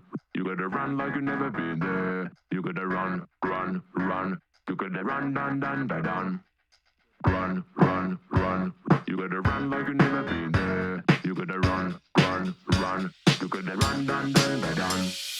Run, run, run. You gotta run like you never been there. You gotta run, run, run. You gotta run, dun, dun, dun, dun. Run, run, run. You gotta run like you never been there. You gotta run, run, run. You gotta run, dun, dun, dun, dun. Run, run, run. You gotta run like you never been there. You gotta run, run, run. You gotta run, dun, dun, dun, dun. Run, run, run. You gotta run like you never been there. You gotta run, run, run. You gotta run, dun, dun, dun, dun.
run, run, run. Run, run, run. Run, run, run. You better run like you never been there. You better run. Okay, we are back. I guess let's just start back where we started earlier as Yeah. we jump back up to Noel. So you're currently standing at the end of this long banquet table. The hologram faces of the board members all slack jawed and slowly looking between the painting that you hold, or well, I guess through on the table, and very shocked expression. You have called him a big old piece of shit. He still seems to be a little speechless. What are you doing in this situation? Let's stir the pot, shall we? Um, she's she's just gonna go. She's just like gonna do a long, not, I won't do it here, but like a longer spiel of just kind of Mhm. like, I was there for you for everything. I helped you with everything because you really needed it, Barry. You needed help. And then is going to really make it a point to um say say Joyce Rowan? Really? Joyce Rowan. No, I think you need to leave right now. We can talk about this Oh, at you think I need home. to leave? You think I need to Mhm. leave? I don't give a fuck what you think. I think that I need you to explain yourself, Barry. Um, Noel, I'm going to apologize. He's an asshole, so I feel like a lot of probably what's going to come out of my mouth is going to be very gaslighting. So I'm very sorry. I don't mean any of it, Blair. And if anyone's uncomfortable, tell me to stop like gaslighting her. Just want to like throw that out because he's a cheating dickbag. Like it's probably going to be gross, and who I knows spent what's going to come out. You were so sweet with that like prep. Like I want you to go even harder on the gaslighting because that was so sweet. I'll also say that whatever Noel's responses are, just imagine them like a few seconds quicker. Blair's gonna Blair will probably be like, "Ugh, how to respond, but Noel's like on it. So Yeah. And he's like, um, Noel, I think there might be a miscommunication here that I think mm, we can talk about mm, outside of office hours when I'm not in a meeting for the I don't pitch I've been planning all week. How about that? I don't know. The people here seem to be. And she's like looking around at like everybody examining like the picture, and she's like, your friends here seem to be really interested in this beautiful piece of art that I've laid on the table, and a little bit interested in what I have to say. I think now's a perfect time. Um, I think there are some things about our relationship that we need to chat about, which I don't think is something that the board of our company needs to know anything about as he flips the painting over onto its face so you can't see it anymore. Mm, How about I wrap up this meeting and I'll meet you at home?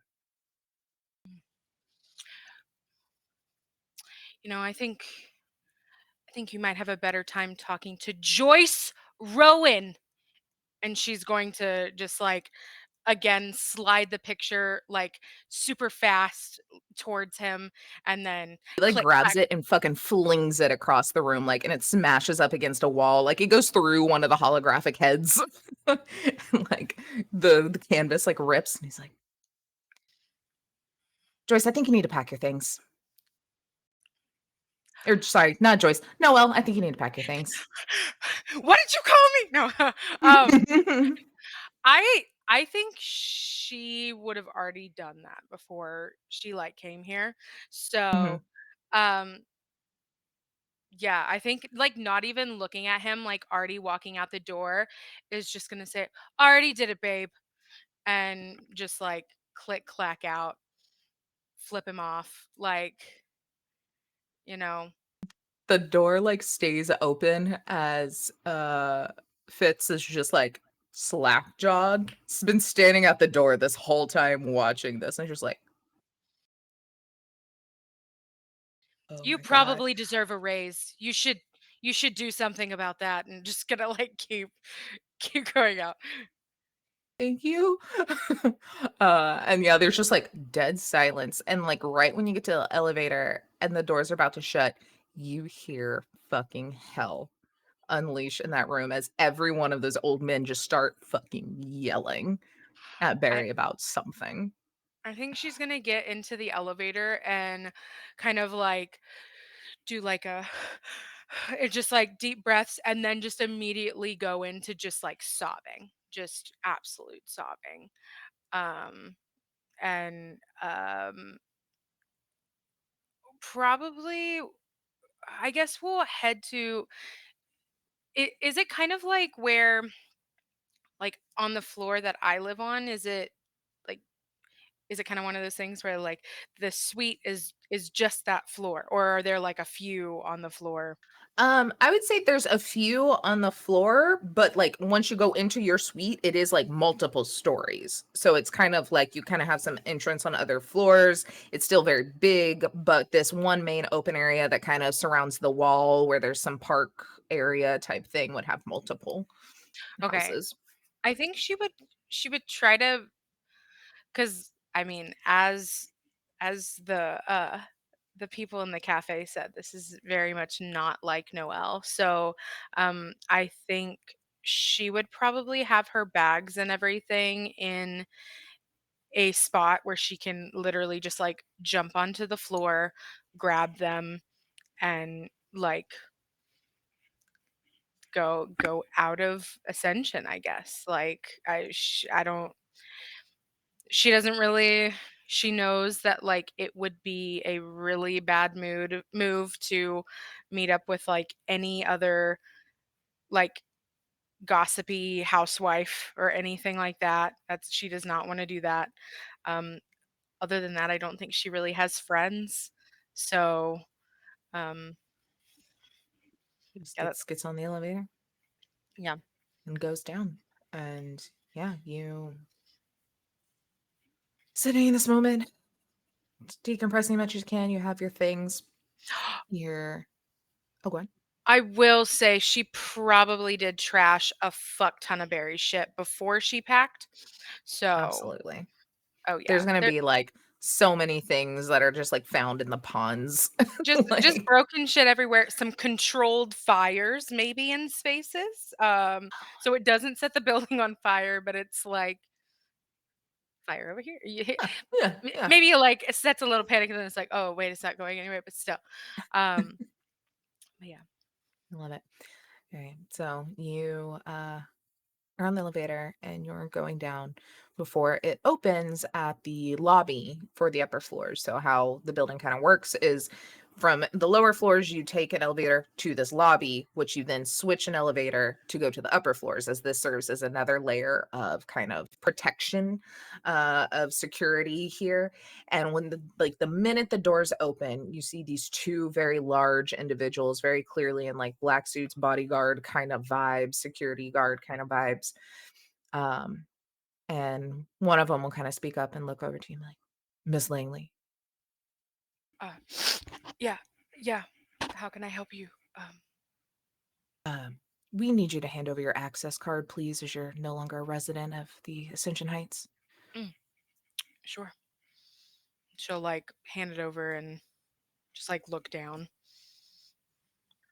um, the other one will kind of like act like, do you need help with like getting your bags to the other elevator? Like there's definitely more where like they don't want to be doing what they're doing, but here they are.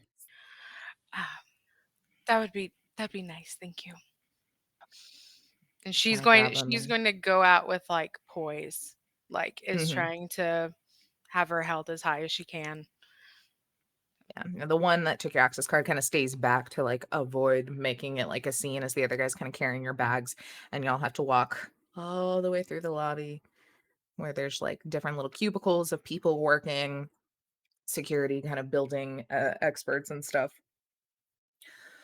I'll kind of keep an eye, and the bodyguard will call the elevator for you when it opens. He'll like sit your bags down in there, kind of gives you a smile and steps off as you get on, and the doors close again, new doors, and you are kind of left alone here with this kind of soft elevator music happening. And after a very quick few moments, I mean, this is a very large building, but the elevator was very fast. The doors open to the hustle and bustle of one of the lobbies. There's children running and laughing. There's people talking, and you can hear people yelling, people laughing, people telling jokes. You can see all sorts of different life, different people, hear different languages, the smell of various foods being cooked from like the street carts and stuff that kind of make up this lobby area.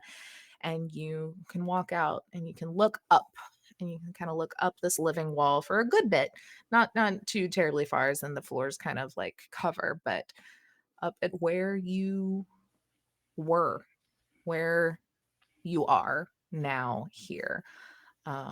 Is there anything in particular that really makes Noelle feel or think, being in this very new area, looking up at where she was and in this liveliness that is Oh, here? she is overwhelmed, but is trying to not let it cross her face. Probably hesitates a moment in the elevator, and then will like take a deep breath and walk out. And not that she's like, and when I say she like walks with poise, she isn't one that's like I'm better than you. She doesn't really have that kind of like persona, for lack of Mhm, better mhm. terms. Um it was more just kind of like I need this confidence to like keep me going. And now that she's in this space is a little bit shorter. Um Trying not to, but is a little bit. Mhm. And is just kind of trying to look for any sign of something. I don't know if familiarity is the correct term because I don't think she expects that, but just Yeah. kind of any sign of, oh God, help. Yeah, yeah, and I think as you're kind of just kind of meandering a bit, kind of taking it all in, trying to calm yourself down, you something does catch your eye, and you notice that there's along the wall near a door, there's a large data screen with this beautiful ocean view that rotates to another beautiful ocean view to another one, and sunsets and palm trees and hurricane drinks and like different fancy nice beachy themes. And behind or over it, over all of these images, is the text that says "Escape to Paradise Today." And standing at the door is a smiling woman in a floral dress, this bright, like platinum bleach blonde hair pulled up to high pony, very tanned skin, like very clearly spent some time in the sun. And she's kind of smiling, and she turns and catches your eye. Just kind of like waves you over, and we'll switch back to Mark J. As you are sitting at a blackjack table, I think I said, with Ripley. Again, I think I had said during our break with everyone is I want to do a British accent for him, but I keep falling into Southern because of Atticus. So imagine everything he says is British, because I don't think I can do it. Okay. I'll keep British, going yeah. Southern. So he's just like, "What brings you here today, Malone?" He kind of like waves over one of the bartenders that kind of comes over in like an old timey sailor looking outfit, and he takes your drink orders, drops off some glasses of water. Uh, what would you like to drink? It's on me today. I will have an old fashioned. And the bartender kind of nods and heads off. He'll come back in a bit with your drink. But he's like, "So, what brings you in today?" Gotta be honest, I am slowing down. I need a break. This place is weighing on me heavily. I've done it all. I hear it all. I've seen just about everything there is to see in this place. And if I spend another day here, I might spend the rest of my life here. It is time for me to go. I mean, for goodness sake. I fucked Barry. Barry. Ah, That's how bad my life has gotten. the exchange guy? Ah, The same. I know we are not very acquainted, but I understand what that means. I can see you're looking for a way out, and that explains to me a little more why you're here. As the dealer is now passing out cards. I did forget. I'm so mad at myself. I can't remember how to turn on cards on Roll20. So we're gonna do it the old school way and use dice and do a little dice game I used to use in D&D all the time. Okay. Instead, and pretend that it is blackjack. I only have D10s and D6s. My real dice over here. Okay, so I get out a 12, an 8, and a 6. That'll do. Let's see. Or you can also Dupe and- Roll20 roll if you would like, but they need to be secret to me for a hot minute. All right, gotcha. Okay. I get my little dice that eat, or my little ghost that eats all my dice. He's so cute. 12, 6, 8. Okay. So the dealer kind of hands out the cards here. So I think with the how the kind of the character creation and stuff works when it's all said and done, I think you've got 500 eddies unless you like didn't spend some on equipment. So we'll say you've got, that much to kind of play with currently. Sure. If you'd like to put some money in on it here, as Barry kind of like throws in whatever the buy-in is. We'll say it's like 50 eddies. Okay. And you kind of look at you're dealt your first card. Again, we're mixing up since we have 3, but assume it's blackjack. But how this game is going to work essentially is you want to have the highest dice. Okay. So you're going to roll each one. We're going to roll each one in a round. You're going to keep that quiet, and you can either keep playing or you can fold, depending on if you think you're going to win or not. Interesting. Let's go. So go ahead and roll your D12. You can keep it secret. Keep it safe. And kind of looks over to you.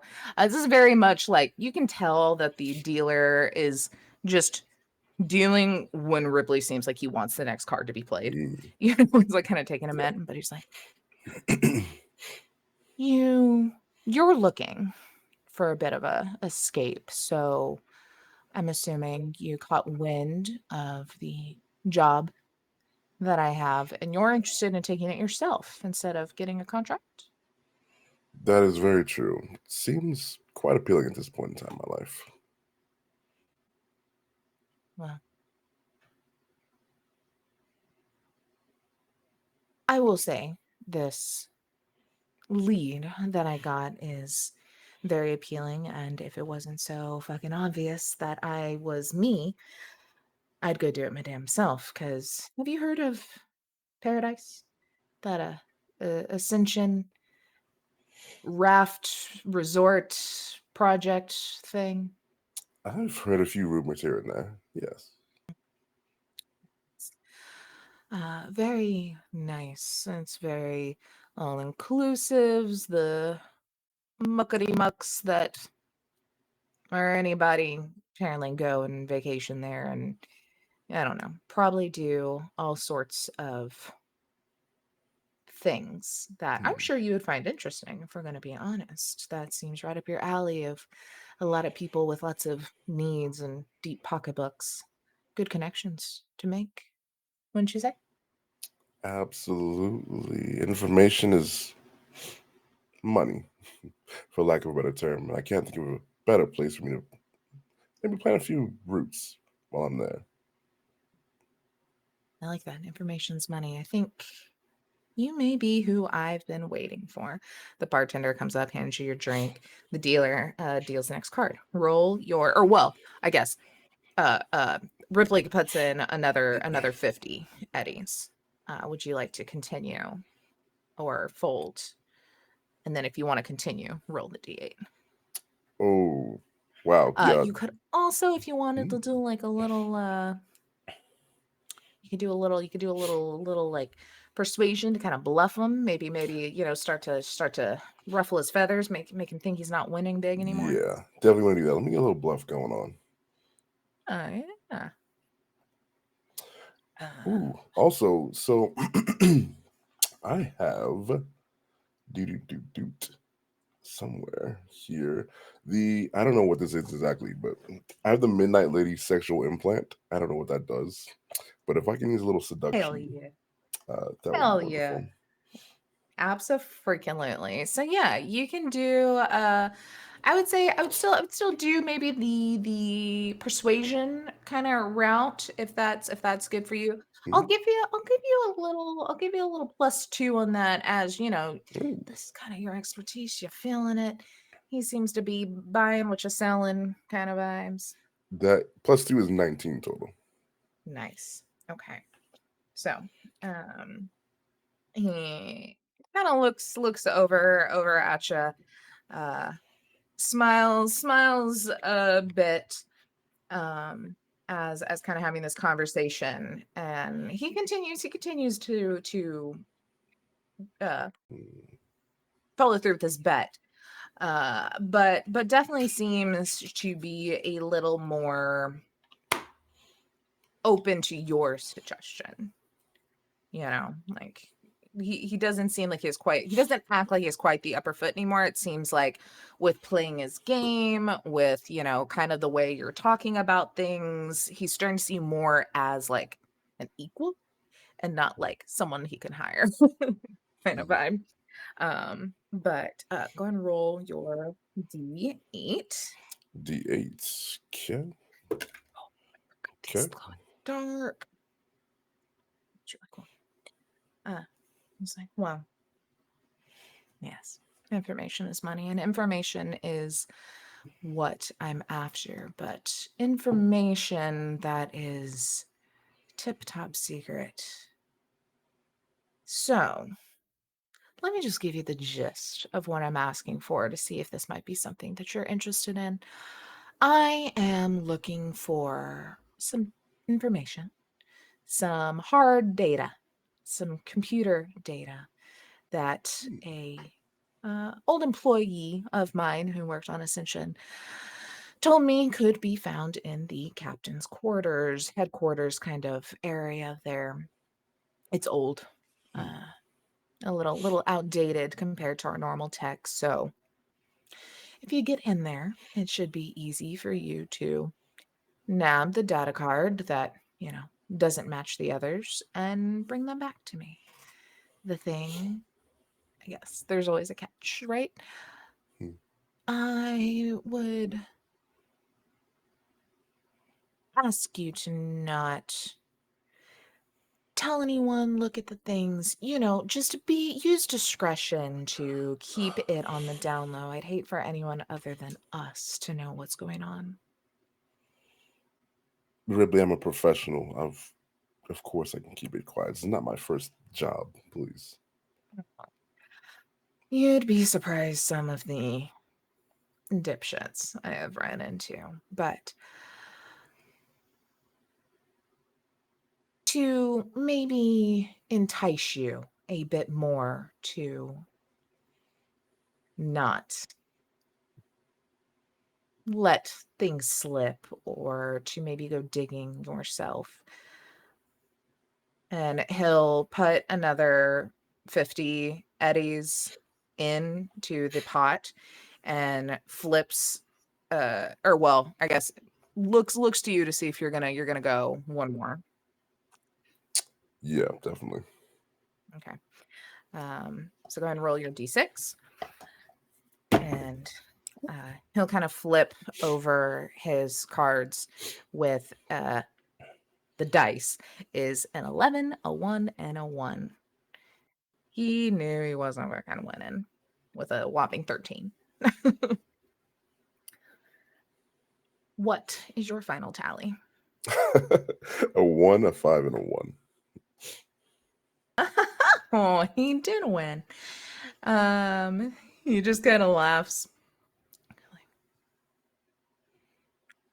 Yeah, I think you are the one for the job. We seem to be similar in a lot of ways, and he'll just basically scoot the chips over to you, kind of just like as a thing. He's like, so you can take the winnings for today, and if you bring me back that data with no one the wiser, when you get back, I will make sure you have 5 million eddies in your bank account. I beg your pardon. 5 million? Yep. Ripley, I will bring you that data card on a silver platter.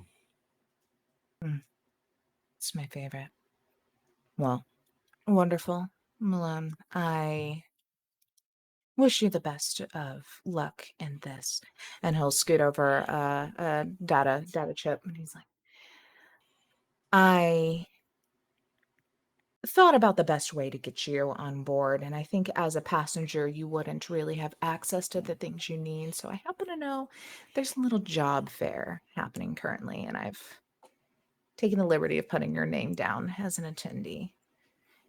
It's just a 3-month contract in paradise, and make your money, have some fun, come back and make more money, and then you can retire for real, maybe. That's for real. 5 million. I don't go that far, but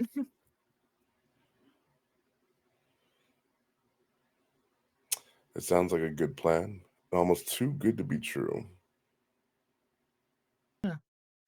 I don't have the full story on what is going to be there as far as security and things, so I may be making the monetary value a little higher just in case of incidents.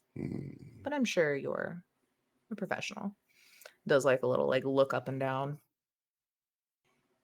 Oh, I am overly qualified. But I can get the job done. Well, I'm kind of stand up. Malone, I wish you the best of luck, and I hope to see you live and $5 million richer in 3 months. Until then. I'll do like a little bow, kind of turns and walks off, and you've got your 150 Eddie's back plus his 150, so bumped you up 150 there. And you also kind of stand up and go to leave. You go back to the elevator to head down to this job fair of sorts. And as you're getting on the elevator, the one next to you dings open and someone walks off. You see Barry walking in, looking very down on his luck and already reeking of whiskey. Barry. Malone, how are you this Wednesday? Much better Pulls a than bottle you. out of his pocket. Oh, doing much better than you. You look absolutely pathetic as usual. I'm probably fired. So, Good. What? Why are you talking to me right now? Please.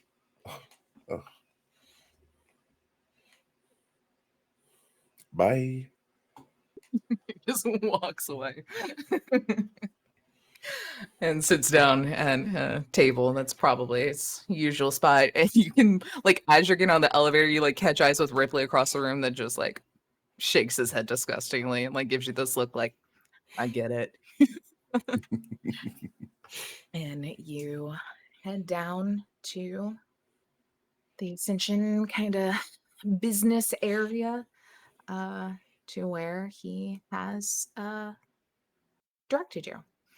And with that, we go back to Cascade, who is currently looking up at a dead body that is on the floor of the room, of the living wall, hand in blood.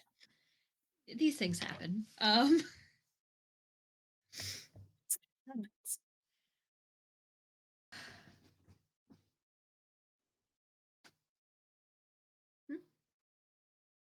What would you? Well, yeah. I mean, just what are you doing in this Oh. situation? As you're kind of looking, you heard the shuffling of someone in the room. I think there's a split second where they almost scream, but then there's like, oh, there could be, the killer could still be among us.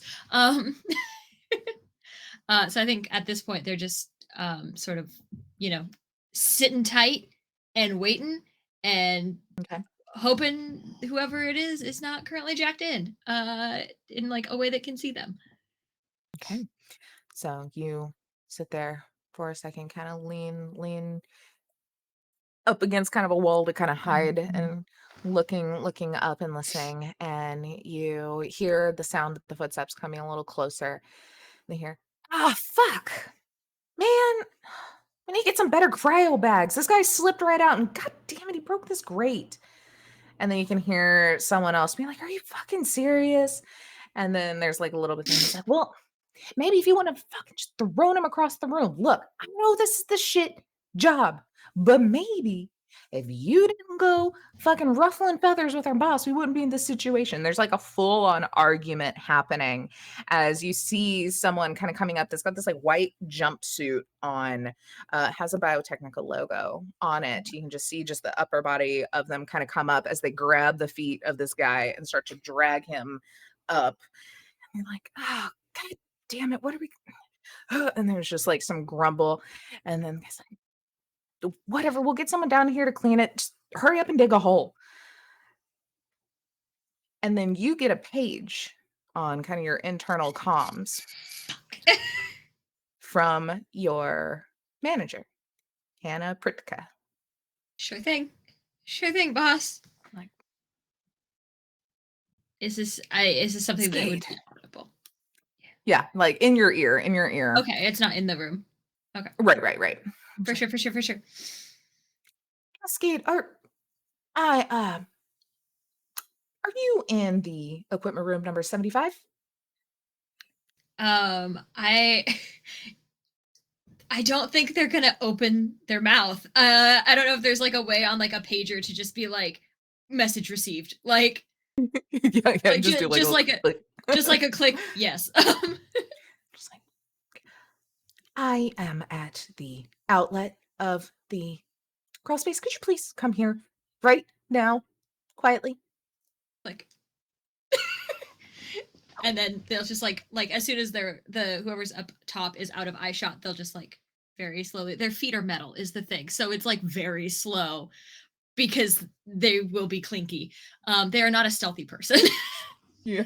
But so I think they like click once and they're like, oh fuck, shit, and then they're like, okay, hands and knees. Okay, this is better. This is quieter. Handprint of blood all the way down the freaking crawl space. Thank God they're wearing their jumpsuit today. Oh man, if I got this on my street clothes, it's over. So you scoot back down and emerge back out of the crawl space that leads into kind of the main hallway in this area, and you see a tall woman dressed in like a rockin' red power suit. She's got this like deep black hair pulled up in this tight twist on the top of her head, and these gold rimmed glasses kind of sitting down on the edge of her nose, and she's very tall, plus has like the bad bitch heels on that same color as the suit. And she's kind of like looking down at you through these gold rimmed glasses and sees kind of the blood on your hand and then knees, and it's just like, I need you to know, I didn't do it. I found him like that. Check the cameras. I understand. It seems that there might have been an overlap of scheduling I was unaware of. Let's go to my office. And she'll kind of like walk very quickly up a couple of stairs to a office and like She then seems too shuts the calm door. about this. I don't trust it. Yeah. And she'll like walk in and sit down at her desk. Um, so it seems you may have seen something that was not meant for your eyes.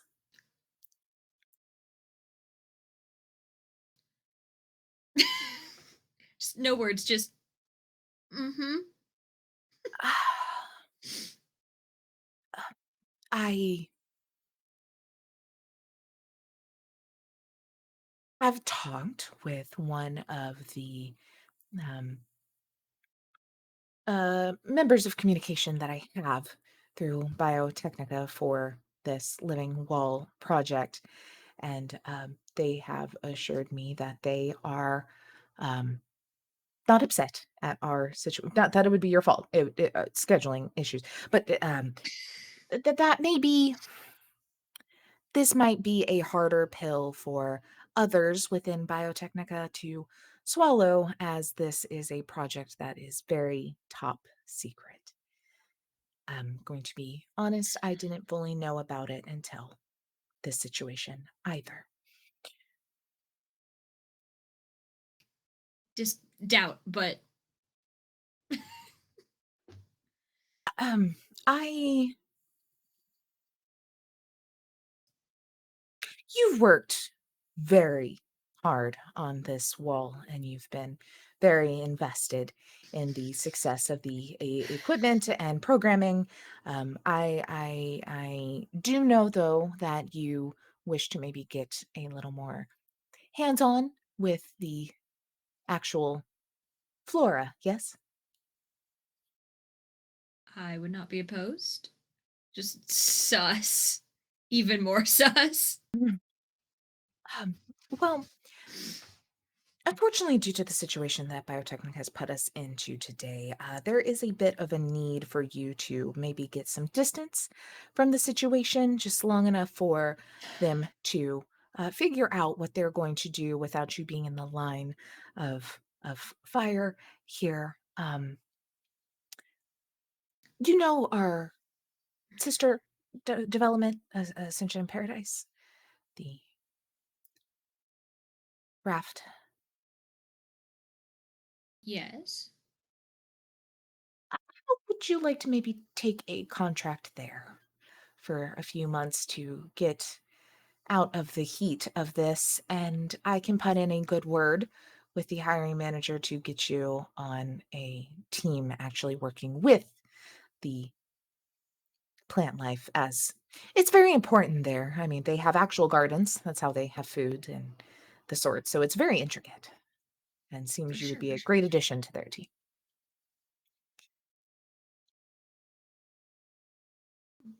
Am I being fired? No. Maybe you should promote it. I feel like honestly that's a better situation than here. And I would be very much open to talking about when you return, maybe reevaluating based on how you feel after the Ascension project, maybe your work here Hmm. in a good way, not fired, but see if you want something better, assuming everything works out Huh. I think initially they were like, sus, I hate it. I'm gonna be fired. They're gonna kill me. But then like, okay. okay, a promotion. I can make this work. And I think they like kind of go to like sit down in whatever seat is like across the desk from her, and then they realize like it's sort of second nature. Like their pants are usually like dirty or whatever, and now they're like, oh, super not. So they just kind of fold their hands, sort of professional, uh, in front of them, like,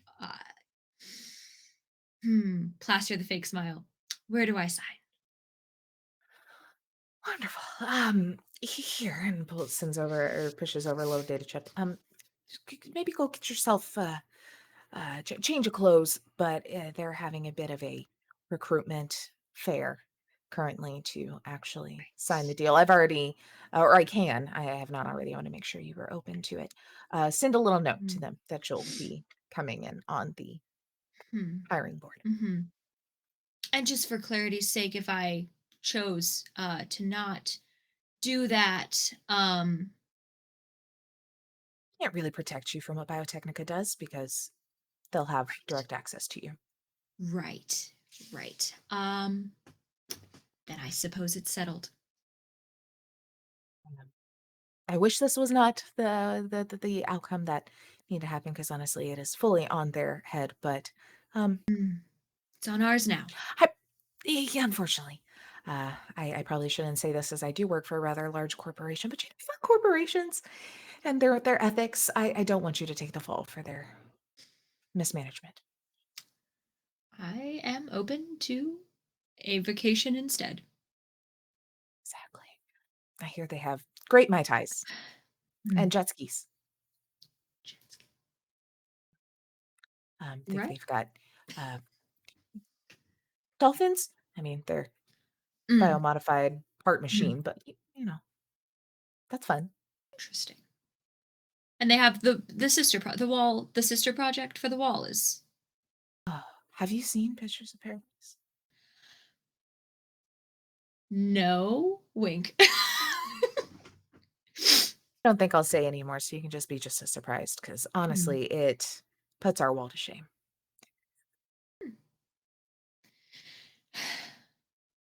Well, I thank you for the opportunity, ma'am. She'll just kind of stand up and open the door for you so you don't get blood on things. Yep. Yeah. All right. I got if you get the door, I need to go to the chem station. Hand you a wet wipe, essentially. It's like, excellent. Thank you. Just in case. That's super helpful. I'm sorry. I have an office. It is nothing to be done. So I just sort of turn around and then just like, oh my god! Like as soon as like their face is like not like it, they're just like, oh Christ! Like, like this is not like I had planned today. Guess I'm going job hunting. Okay, yeah, it's fine. It's fine. We go to the chem sanitizing station. We take a biohazard shower. It's the jumpsuit is trash. It's fine. It's great. Let's do it. Let's do the damn thing. All right. You get all prepped, and then you also head to where you've been directed. We go to Corona, where I did forget to mention. So I'll kind of open with it now. After you, the outroar of the people super excited to go see Atticus, all the tea, your agent buzzed. And you look and you see a text from one of your contacts, Divine. Short and simple. It says, got a scoop? Meet me here with a pin and a room number. Would you go straight there after finishing up the scooping? Yeah, absolutely. I think hold on. I send a quick note to what was the person's name? I'm sorry. Divine. Okay. Sorry, because I know if I don't write it down, I will forget it. From my agent.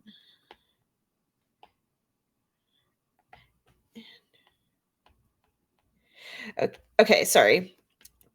It's getting that point of the night where my brain is like, fuck this. All right, yeah. So I send a quick ping to Divine saying, be there in 2 shakes of a rabbit's tail, and then head back. And on the way to meet Divine in the location, I give a ring to my agent. Walk and talk, baby. Walk and talk. So yeah, you I will say too, you probably would have gotten a call, maybe at this time, if you want to kind of have this conversation now earlier, with your contact earlier, Aaron, who basically sends you just some names of the different Biotechnica reps that have been in the building this day. Some of them seem to be redacted, as they're probably some higher end folks. Mhm. But for the most part, you have quite a few just what it seems to be like worker bees information of people that have badged in today. I will definitely like keep that in my back pocket. I mean, obviously nothing else too wild has come across any feed that I've been plugged into. Right. So, it's like, okay, I'll research this when I have the time, Yeah. kind of thing. And then the You will. influencer, you know, it's fine. Whatever. Yeah. Yeah. And you would definitely, of Atticus and probably, run-ins and any communication y'all have had normally Mhm. too, you're like, oh yeah, I know his deal. Yeah. But yeah, you walk and talk and you make it to a hallway here in Ascension heading towards some of the apartments. You see that the living wall that is in this kind of section of the apartments makes the air very fresh and floral. As you can see, it is in full bloom with like some little mini kind of cherry blossom trees and various kind of flowers, spring flowers and stuff. There's this artificial light kind of mimicking the sunset, as there's not really any outward facing windows in kind of these central areas. Mhm. You turn down a corridor and you see apartment 6709D, which is, when you look at your agent, confirms the same one. Do you just kind of walk up and knock, or anything before heading in? I do kind of case the joint to Mm-hmm. ensure no one followed. Yeah, yeah. Absolutely. Do another perception for me. Yeah, absolutely. Because the thing is, like, my face isn't known. It's definitely one of those like XOXO Gossip Girl type situations. Mm-hmm. Um, all right, so you said perception, that is Yes. It awareness. should be, yeah. Mm. Okay, that's a 14. Okay. Yeah, you kind of look, and there's not really a ton of people. This seems to very much be residential, and it is a little bit higher up, so there's not really a bunch of like cross traffic of people going to and from places. It's kind of like who needs to be here is probably people that live here and people visiting, sort of thing. So you see, a few people here and there that are going into buildings, into elevators, but no one really paying you much attention. Mhm. As then you kind of get up to this door, look around, looks pretty average. Which pretty much as soon as you kind of get up to it, it does open up. The door opens up and you can see into this very minimalist, bright apartment. It's void of much character or personality. It kind of seems like very much a prefab, like Mhm. pre-furnished apartment. Um, and you see standing in front of you is Divine, who is kind of this blogger you've come up with and worked with here or there, though, you know, um they only know you as Lantern. Mhm. So you come in, you open the door, or they open the door, see you. It smiles, like it seems very kind of relaxed. It's not like anything super crazy serious. So it seems, they've kind of got this energy to them, and Yeah. let you in, and they're just like, oh my God, Leonard, it has been too long since we've caught up. Oh, I know. I mean, it's just been a wild time the past couple weeks. I mean, I'm so sorry. I mean, I'm sure you've heard everything that went on, everything that went on in the boardroom tonight, right? Like with Oh, Exchange oh Financials and God. Barry, all of the people. No, okay. What I found out, the woman that was in the painting that Barry was cheating with is one of the head fucking like not CEO but like business managers, a freaking Merrill Asakaga Finch, whatever it's called now, like their main freaking competitor. So he was like fucking with the competition, literally. He's screwed. He is so screwed. I love it. Your piece on it, by the way, oh my God, I've read it 4 times. I mean, of course, as soon as I mean, you have to strike while the iron's hot. And, I definitely had to make sure that I wasn't gonna get burned from that, So, but Oh oh my my, I gosh. mean, so he's he's been boinking the competition. Oh my God. I mean, at this rate, like the Among entire like others. at this rate, the entire tower is going to be just riddled with his diseases, which is tragic. No one deserves I that. just look, I don't get it. I mean, have you seen him? He's just like a dude. I guess it's the money. It's The the confidence the money. money gives you. Is that it? Mm-hmm. Ah, Lord. I mean, I would never. I would never, but Well, it's something. But anyway, that is not why I brought you here. So I have a scoop that I think was going to be mine, but honestly, because I'm such a good friend, I think it's much more deserving to you, if we're going to be honest. Okay. And at this point, out of character, Amber, would you tell me a little about your family's past? You know, I know there's some crime, I know there's some drama, and you don't have to give all the details, the dirty details yet if you want, but I'm more looking of like who might be gunning for them or their competition. You know, maybe not a person, but a family, a rival business. You know, give us a little picture here, a little Yeah. teaser. So part of the reason, I mean, Corona is not their real name at all. And Lantern especially is not their real name. But it's a convenient, easy identity to assume when on the run from a rival mafia gang, you know? And yeah, maybe assuming a public figure, like being a media isn't like the most common sense way to Hide in stay plain out of the sight. spotlight. Yeah, right. But the beauty of these, the beauty of having a data, I mean, being part of the data pool is that you can stay faceless if you wish. You can completely use whatever computer generated image it takes to create a representation of yourself, and it doesn't have to be tied back to you. Mm-hmm. But you know, Corona's family life was inconsistent between fixer parents who went from job to job and found themselves in debt to the wrong people various times. And upon growing up, she just was, I mean, they were not having it, didn't want part of it. So that's when they assumed the moniker of Corona Torrent, and posted up in Ascension, where they've been ever since. And it's comfortable. And I mean, the jobs never end.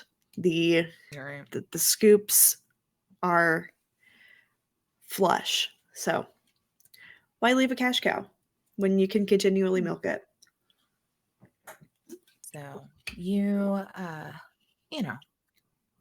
that's some of this info is probably past to divine just from y'all being close, but not like too terribly much. Enough that they're like, okay, well, I managed to book a spot on the Ascension and Paradise raft. And yeah, well, it's not that ritzy. It's a job, not a spot, because I could never fucking afford that. Oh my God, the base ticket's like $10 million.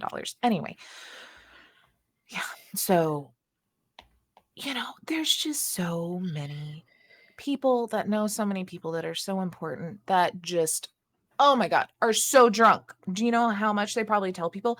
Imagine working in the spa, like a hairdresser at one of those places. You learn so many good things. It would be wild. Just got a spot. But I had a contact that had worked there before and kind of knew the realms and everything, and managed to slip me a little manifest of some of the people that were going to be newly joining the board, or joining, not the board, but like go on board. And a certain Case Merritt was on the list. You know the Merits as one of the rival families and one that is particularly gunning for a lot of people in Mm. your family circle. And that seemed like something you might be interested in pursuing, either learning information or maybe, kicking them off board in international waters. I'm not going to judge. Uh-huh. Fascinating.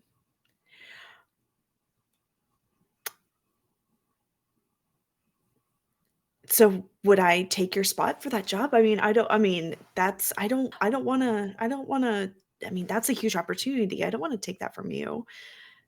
And then Honestly, I'd have to owe you, and that's like Honestly, I God, probably not owe in you at this this point, if economy. we're being honest. Like, this is probably payback for something you've already done for me. And look, I thankfully have a good in with some of the people there. I can get one in the summer session, like go enjoy like spring break. Woo! Maybe kill a guy or, at least get information to drown him. Mm. Metaphorically, maybe literally. I don't know how you want to deal with things, but it seemed like a better lead for you to do. And then you can give me the tips on who to follow up if any people stay for the summer session. Oh yeah, I could absolutely do that. I mean, and at the very least, yeah.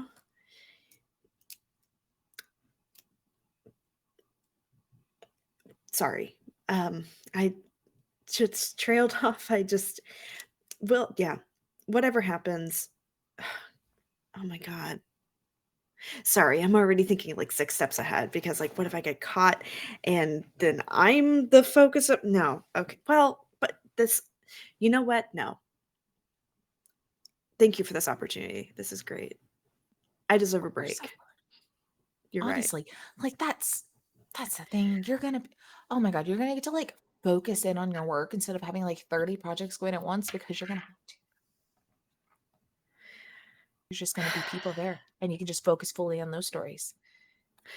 Yeah. Yeah. You're right. All right. When do we set sail? Well, I know that there's a little bit of a recruitment fair happening. That's where I kind of have my name. I've already can like switch and like text. Uh, got the slot saved for your name instead. So I think really you just got to sign some paperwork, and I think they were setting off in the next couple of days for the new recruits. Great. Then that perfect. Perfect. Oh my God. You're incredible, Divine. I literally do not know what I would do without you. You are Divine. yes. Yes. You know, there's a reason I picked the name. Well, look, Well, we have had each other's backs forever. Literally, probably the only person that's had my back. So go, enjoy, get the scoop, then give me the insight. oh yeah. We oh my God. Imagine running into Janice there though and then seeing right? What if Right. oh my God. I mean, after all this, don't all yeah. Oh, incredible. Ah, Yeah. Um, great. Well, uh, as soon as I'll let you know as soon as we set sail. But again, thank you. I appreciate you. Gonna like stand up, give you a hug, and open the door and let you out, and you head as well. And before we meet up with everybody in the same room, standing in a dark hallway, Atticus, you see Revolver. That's the name, this person by. They're a debt collector, for lack of better terms. They're a bit more effective. And unfortunately for you, Atticus, your timeline is up. She's here to collect. She's standing there. She's like, my client would really like the cash that you owe them from trashing their establishment. Is this something you are ready to hand over? Oh, oh, heck. Hey there, Revolver. Look at you. Look at They're that like smile. slowly trying to make the like difference between youngsters to like 50 feet apart, and she's like, don't. Yeah, and I'm like talking, and I'm like affable, but I'm casually stepping backwards as I'm talking. But I'm like, my arms are moving as if I'm moving towards her, but my legs are clearly walking backwards. So it's kind of like, I'm just like, hey, yeah, how's you I doing? it. Revolver, why are you getting so far from me? I thought we are trying to have a conversation. Look at you though. You're gritted like a possum eating a sweet tater. Look at you. You look swell. I must say, you look mighty fine. If I do say so myself, I gotta say. What do you have a routine? Because I try to get settled to a routine, and it doesn't seem. As I'm backing away, is there like a hallway, like a turn I can go into, or am I Yeah, just backing you're up you're straight back? you're starting, it's like a long hallway, and you're starting to back up straight, but you see probably an equal distance behind you as she is in front of you that there's a little hallway with a staircase. Okay, dope. So I'll be like, look, I understand that you are seeking financial recompense, if you will, but Yeah. I I gotta tell you, um, I look, I've come into some finances, as you know, I have, but for the life of me, I mean, it somehow still ain't. Oh wow, what is that? And I like point. Is that Dolly Parton? Did you see? And I'm like pointing behind her. I'm like, oh, I love her. She's so great. I would love to greet her, but okay, We bye. all know that the Queen Dolly Parton died many years ago, unfortunately. And I'm But like, yeah, well, you starting to run? oh yeah, no, like I say that, and as Revolver is shaking her head in disappointment, I book it. You hear a shout and just like, God damn it, not again. And these loud stomps chasing after you. Could you please do a quick evasion roll for me? Yes, I can. I have so many windows up. There it is. Okay. Evasion roll. So that would be under Yeah, body. this should be under fighting, I Under believe. fighting. Dope. Yes, evasion. That do it? Nice. 16. Yep.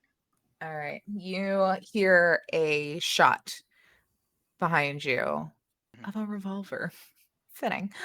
As you kind of duck in a corner going up these stairs with the bullet kind of ricochets and hits one of the pipes up above. You can see this just like steam starting to come out of the pipes, and they are in chase. And you run out of this staircase, and it kind of goes up a few floors, and then there's another door very similar to the one that you had at the back of the farmstead, and you're able to use your key card because it's just like that Bobby gave you, because it's just a basic entry to this alleyway, and you're able to use your key card and go through, and this opens up, and you are in a very busy kind of market area.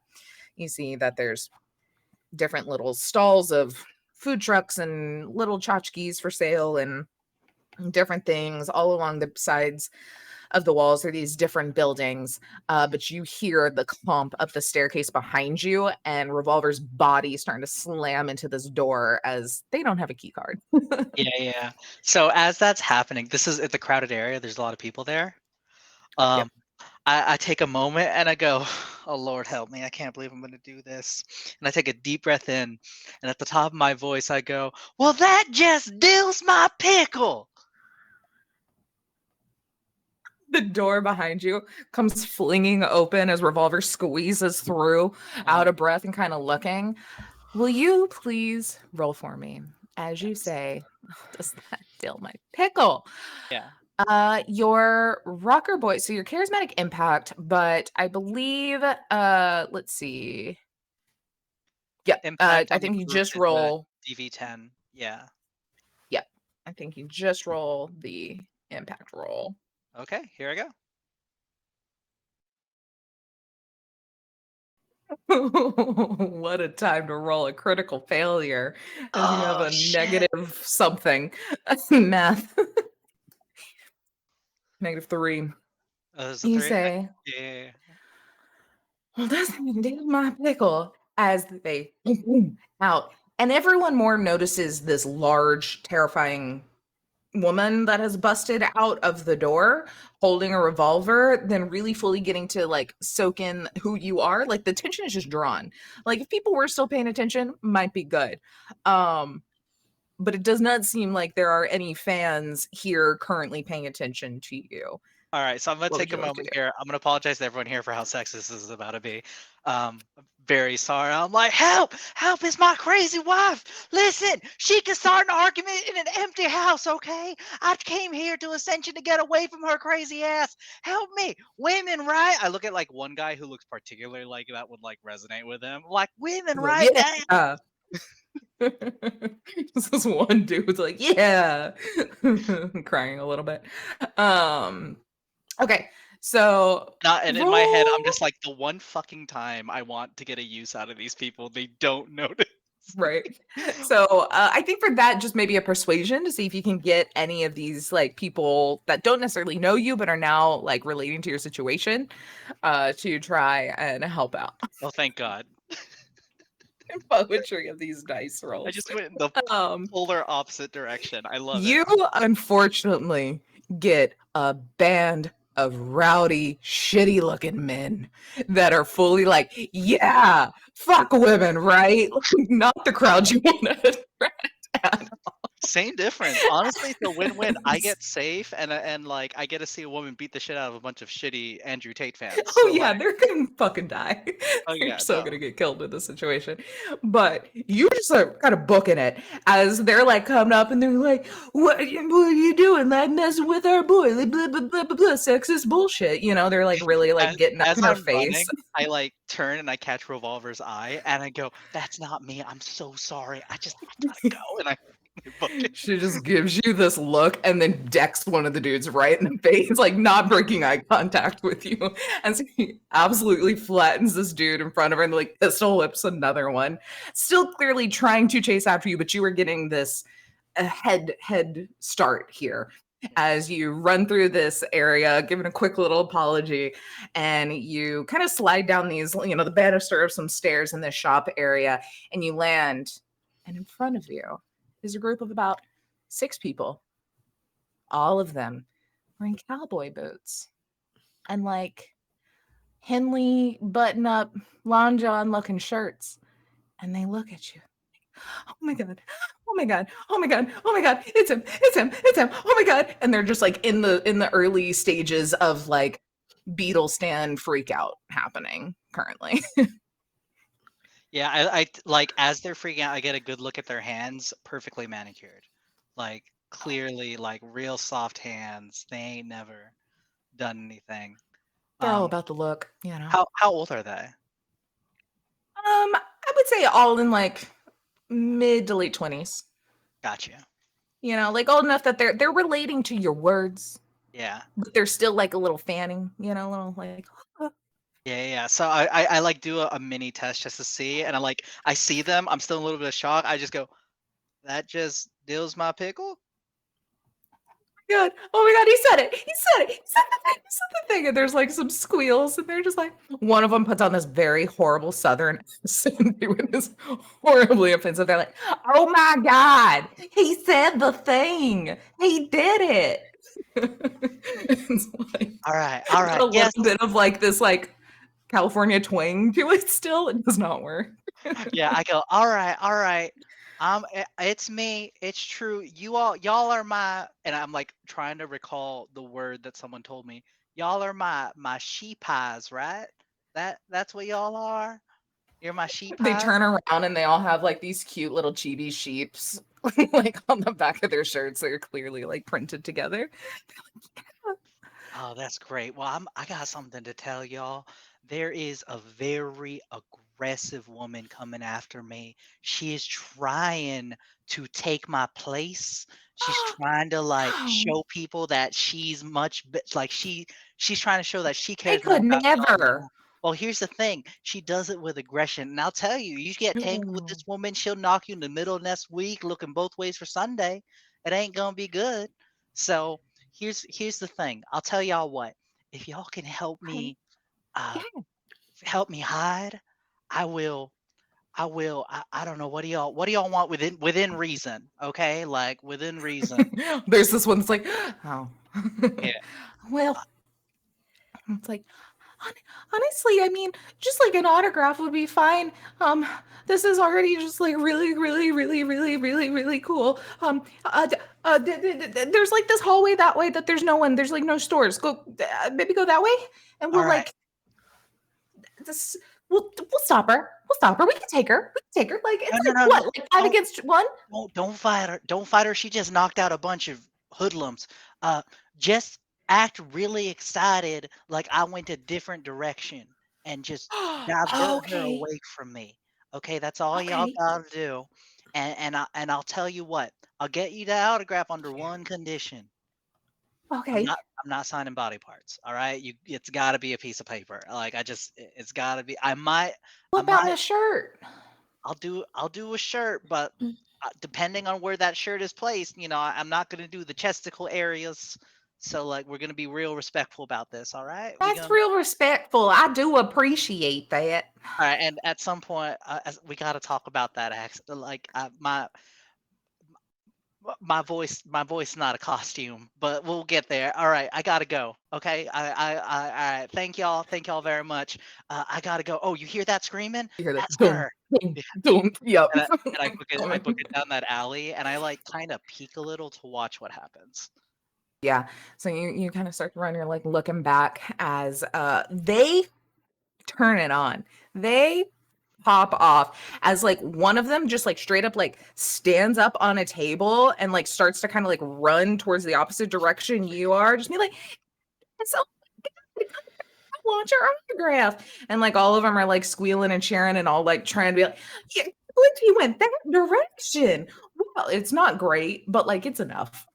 It's something. They're not actors by any means. And you can hear more than you can like see from your position, a revolver kind of running down and some like grunts as then you can hear them like getting even more excited, like leave. Kiss Shepherd was here. Went that direction, and it's just super playing off. You can hear the footsteps kind of going away as you kind of lean back and you're like, oh my God. Oh my goodness. And kind of take a second. And you see this hallway is kind of a dead end, but at the end, there is a data board, little screen that says, escape to paradise today. With a smiling woman that kind of steps out. She's got to go in to close the door and she's like, oh my God, are you here for the job fair? We're about to start, so I'm going to lock the door. But if you're not here, I'm just going to lock the door where no one can get in. Excuse me, you said no one can get in. Like this job fair is real serious. Like we are here for business reasons. We start in 30 seconds and then no one can come in or out for a whole hour. That's you know what? I am in fact here for the job fair, and I'll tell y'all what. You know what? I'm glad you're closing in 30 seconds because there's this woman. She's as nervous as a cat in a room full of rockers. I'm gonna tell you, she is not meant for this business. Let me tell you. So I'm gonna go slip in here. And what's your name, by the way? And I like put on my most charming smile. I'm like, what's your name, by the way? Oh my God. Hi, I'm Misty. Oh, Misty, it's so nice to meet you. May I ask, could you give me some sugar, Misty? And then like I present my cheek. Like, this is just something we do back home. That is so charming. She gives a little kiss on the chin. She's like, I can do you one better. There's some punch in there, so I've got some real sugar for you. Oh my goodness, honey, you are just the sweetest thing. Thank you so much. You are just the sweetest foot in pie, honey. All right, I'm gonna go in here. You have yourself a lovely day. Bye bye. And I close the door, accidentally locking her out as I go because the door locks and no one's letting her out. You do, and like immediately she key cards in and was like, I was still outside. I think that was probably by accident, right? I'm sorry, my bad. All right, let's go. Yeah, and then locks it. All of you watch as you have been sitting in this room for a few minutes separately. Atticus walk in with Misty, who has introduced herself to each of you. It's windowless room, fluorescent lights. You see on like one of these like off-white walls, there's like a projector that's playing the same images of paradise, all the different like scenes of the ocean. There's like the sound of waves and like seagulls being like pumped in by speakers. There's like a table that's like filled with like watermelon and punch and like little like paper umbrellas. It is when corporate said like let's treat our employees and had a pizza party. This is like that level of what you're getting currently is the corporate pizza party, but it is like Hawaiian themed. It's like very This is not 100%.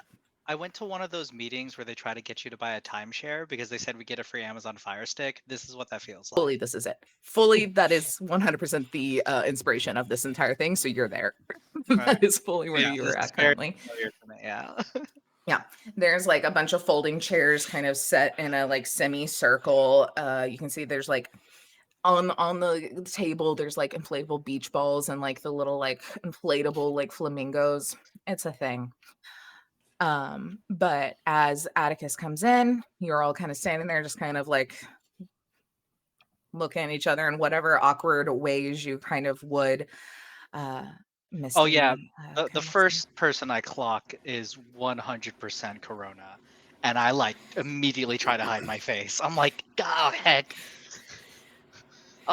she's here. God damn it! I think I should have took my chances with revolver. Shit. you hear an echo dunk dunk dunk down the hall for a second, and then it turns around and dunk dunk dunk dunk dunk and goes away again.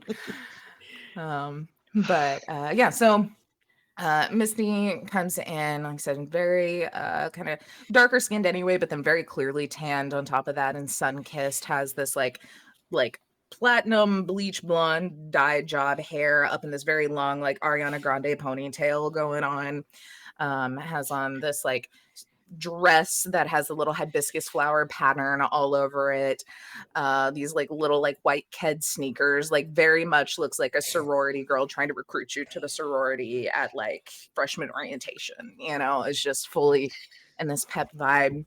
Just like, okay, everybody, if y'all would have a seat, we've got just like a quick little presentation and then we can like get everything going. Let's see. Do we have let's see. I have a Malone on the list. Present. Wonderful.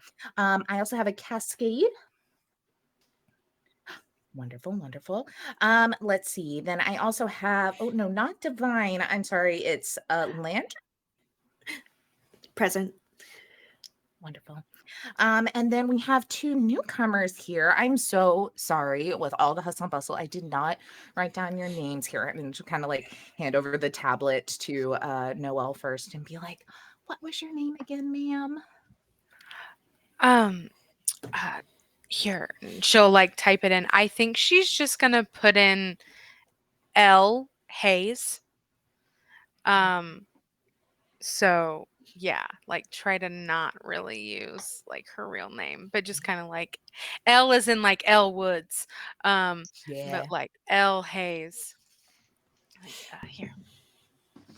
Wonderful. And then does the same over to Atticus, like, and our newcomer.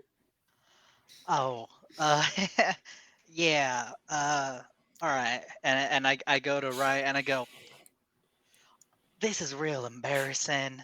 And I like lean in. I go, I don't write so good. So would that like get in the way of the job fair? I just need to know. No, that is completely fine. We do a lot of things kind of digitally and biometrically. Would you prefer to do like maybe like a little thumbprint or something, as like your signature? I just like it's funny you should mention my thumbprints, my fingerprints got burnt off. It was a real bad my accident. I don't God. got those either. Could I just hang out and just listen to what's happening, and then we can figure it out? That's fine. Just I guess what is your name so I can refer to you as something other than hey you because that's not very fun. Yeah, you could call me shit. What was Bobby's full name again? Baba Jean. You can call me Bobby Jean. Yeah, you can just Bobby Jean. Bobby Jean. That is A wonderful name. Well, Well, okay. not I'll as forget the wonderful as name. Misty, I gotta say. A good mist keeps you cool on a hot day, and I gotta say, Misty, you are nice and cool. Oh my God, you are just so charming. Uh, Okay. Well, everybody, I mean, I could sit here and talk to Bobby Jean all day, but let's get down to business. You are all here because you're looking for a job, but not any job. The job of all jobs, the job on Paradise. So I'm sure you'll have a little bit of an idea on kind of what you're getting into, but let me give you a primer and she'll kind of explain what paradise is, blah blah blah, it's a resort, da da da, all the things that everyone kind of knows already. And she's like, so with the terms of employment, there are like a few little things. So it is just a contract. It's only 3 months. You can sign on if everything's good, but you will get free board. Oh my God, how great. And our state of the line rooms. Amazing. You will get credits that you can spend, like free credits that you can spend in any store, and you will have 2 free meals a day. So you'll get 2 free meals a day and room, and then you'll have credits that you can spend in stores. Then obviously anything you want after that, you don't have to pay, but like you should be fine. We will provide you with like equipment and such that you would need for the job, so you don't have to worry about that. A little bit of like more sensitive things is it is a very exclusive resort. So when we do go, we do ask that you all will turn in your agents and those sort of things. We will give you like Ascension property ones that you can use on the boat for communication with anyone there, but any sort of access to mainland one isn't super possible, but is not permitted as the anonymity of some of our clients is the utmost priority. But let's see, on top of that, oh my God, the best part, did I tell y'all? So I don't know, it's different strokes for different folks, but we will provide absolutely free to use cybernetic surgery. We do require, if you don't already have a neural link and cyber eyes, we will give you those free of charge and do the surgery and pay for all those things, the therapy, anything that you need. But on top of that, since it is a little steep asking you to like have mandated things, anything else you want, we'll put in for free, assuming you can handle it. We'll do like physicals and stuff, but um yeah. oh, ma'am, this all sounds great and all. I mean, like the free cybernetics, the paradise. I saw you had dolphins there. I think animals are swell. I think that's fabulous. Aren't they? Oh my Not God. not I'm a simple fella. You Mhm. never said what the job was. So that's the fun part. It's kind of up to you in a way. Okay, so when we go, and like I said, we will provide transportation and the surgery. During the surgery, we have this top of the line brain dance in which y'all will be able to kind of hang out within the program together, get to know each other. You'll be able to do like some fun get to know you games. Oh my God, they're great. As well as your training. But a part of that will kind of be like this aptitude to see maybe like where you would best fit. Most people usually either fall in line with maintenance, hospitality, or security.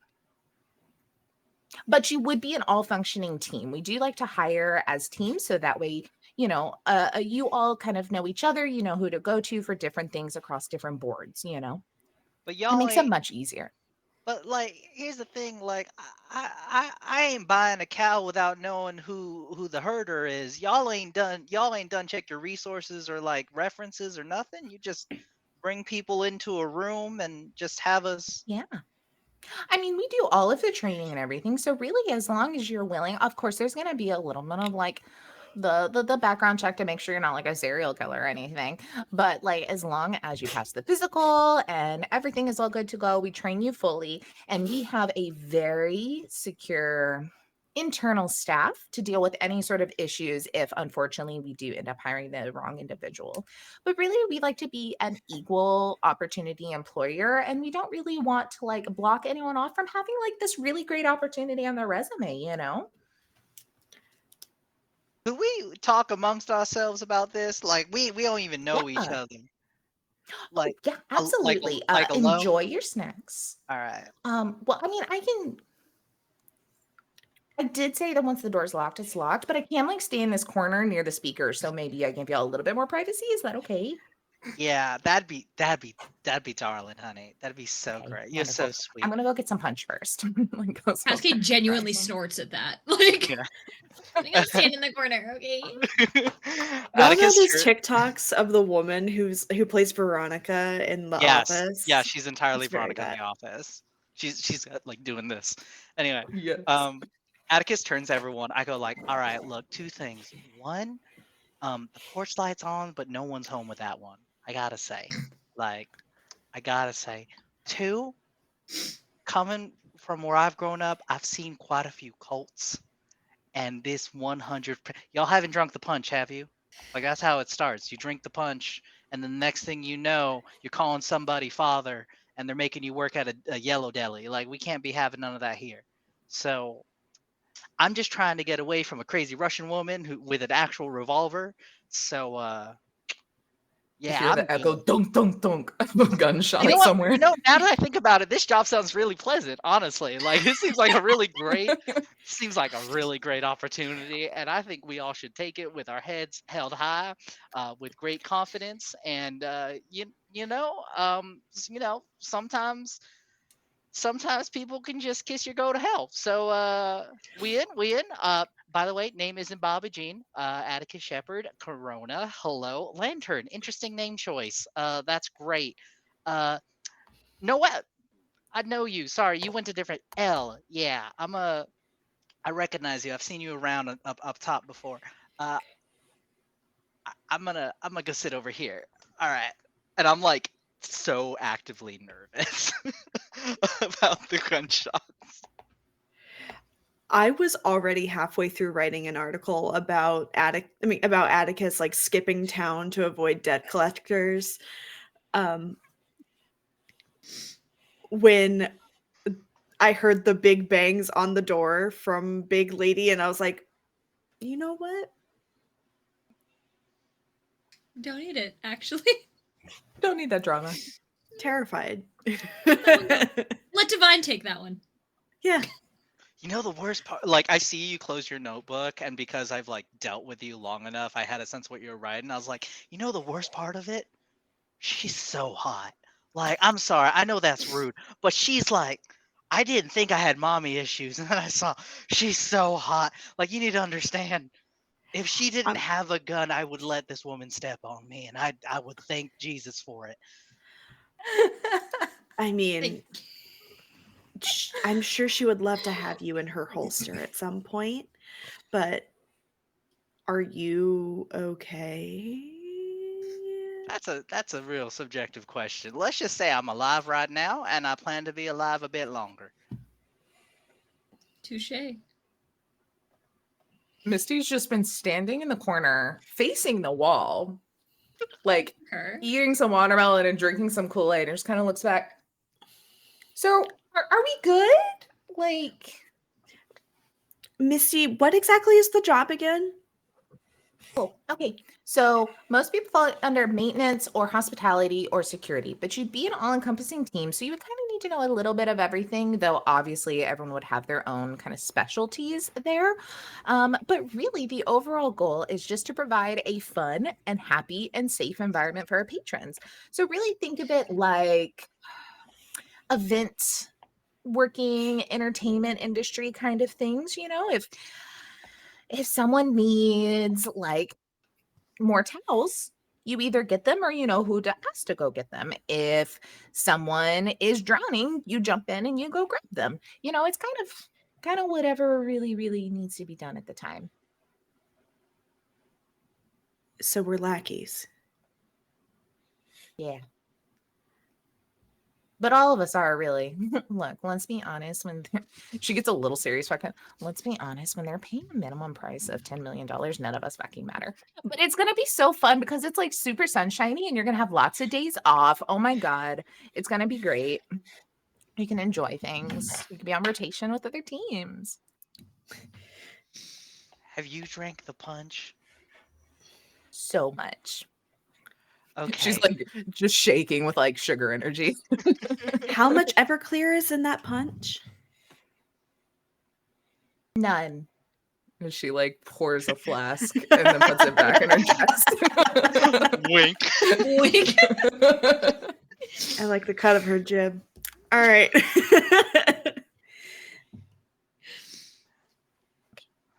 Well, All right. Rona, you in? I know I'm in.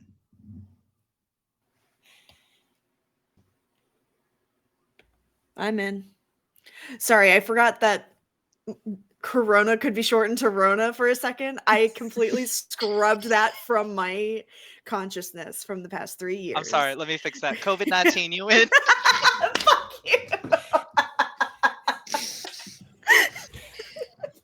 you. How's your kid doing? Quarantina? Is Quarantina doing well? I just need to know. She just You don't scoots speak 2 tablets in front of you that essentially has like the application and the sign-in thing and like all the stuff that y'all can definitely skim. You can recall whenever you really need. We don't talk about tea. Nah. Yeah, you So, gave her such a terrible name. Good night. So Malone, does all of this seem like above board for you? Are you super excited to join Paradise with us? I'm excited as I can be right now. I think the sooner we get there, the better. Oh, you are not wrong. I mean, the first time you'll see it, oh, it's gonna be amazing. Okay, and puts a little tablet in front of you. Okay, Miss L, how about you? Yeah, of course. And she'll like just quickly kind of like do whatever on the tablet. And we'll kind of It like is so wonderful for people your age to get out every once in a while. That is so great. Cascade, how about you? Damn, she said your age. I had to take a half second to process that one. Shit. I'm it'll still literally processing, be bestie. it'll literally be like Noelle looking at a wall to pull office, like breaking the fourth wall, kind of like looking at the camera like, did she Jimming the really camera. yeah, just kind of like Looking at Corona, who's got a camera, just like, can you believe this bitch? Oh my god.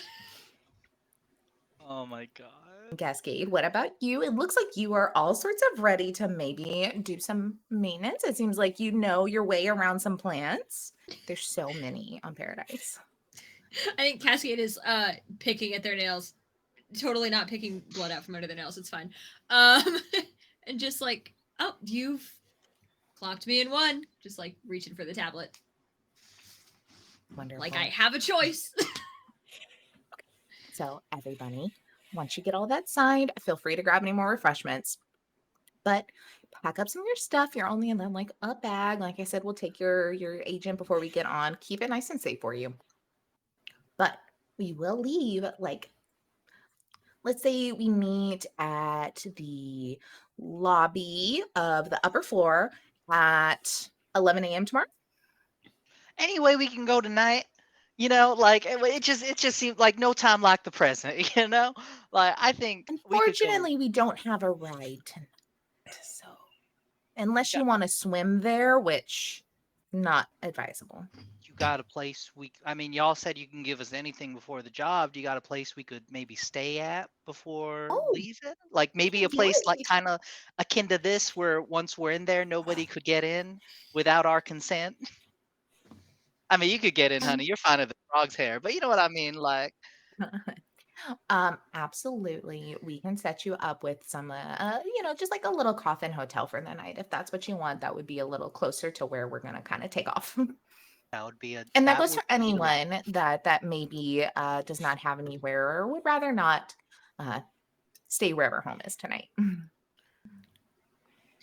I've got some packing to do, so. Wonderful. Well, everybody, I am so excited for this, and I'm going to be with y'all every step of the way because guess what? I get to run training for you guys. This is so great. So we are going to get closer than you could have ever imagined. Oh my God, it's going to be great. So have a good night, and I will see you tomorrow morning. And she'll just kind of go over to the door, hit the unlock, and kind of allow everyone to be able to leave.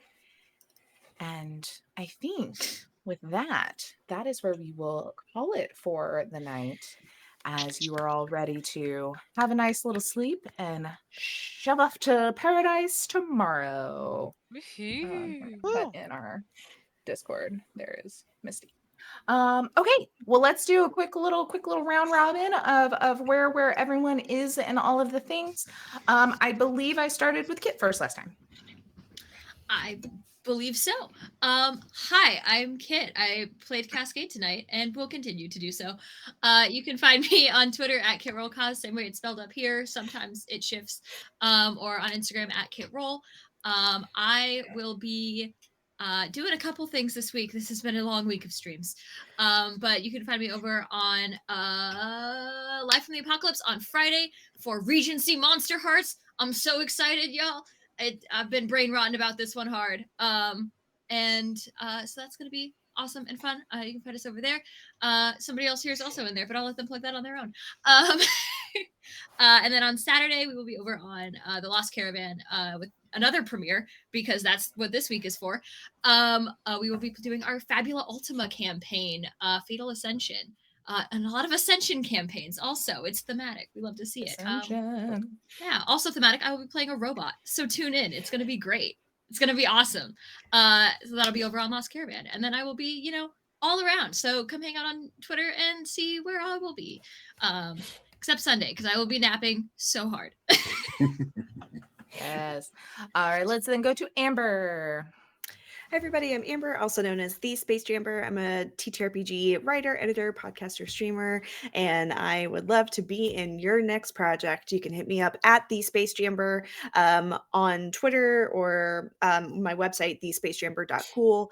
Things I want to plug tomorrow night, I'm going to be on Alec Azam's channel playing Spliced, which is his original TTRPG that he's writing that's kind of like a mashup of Call of Cthulhu and Brindlewood Bay, all of that. It's very thematic, very, very exciting. I'm gonna be playing a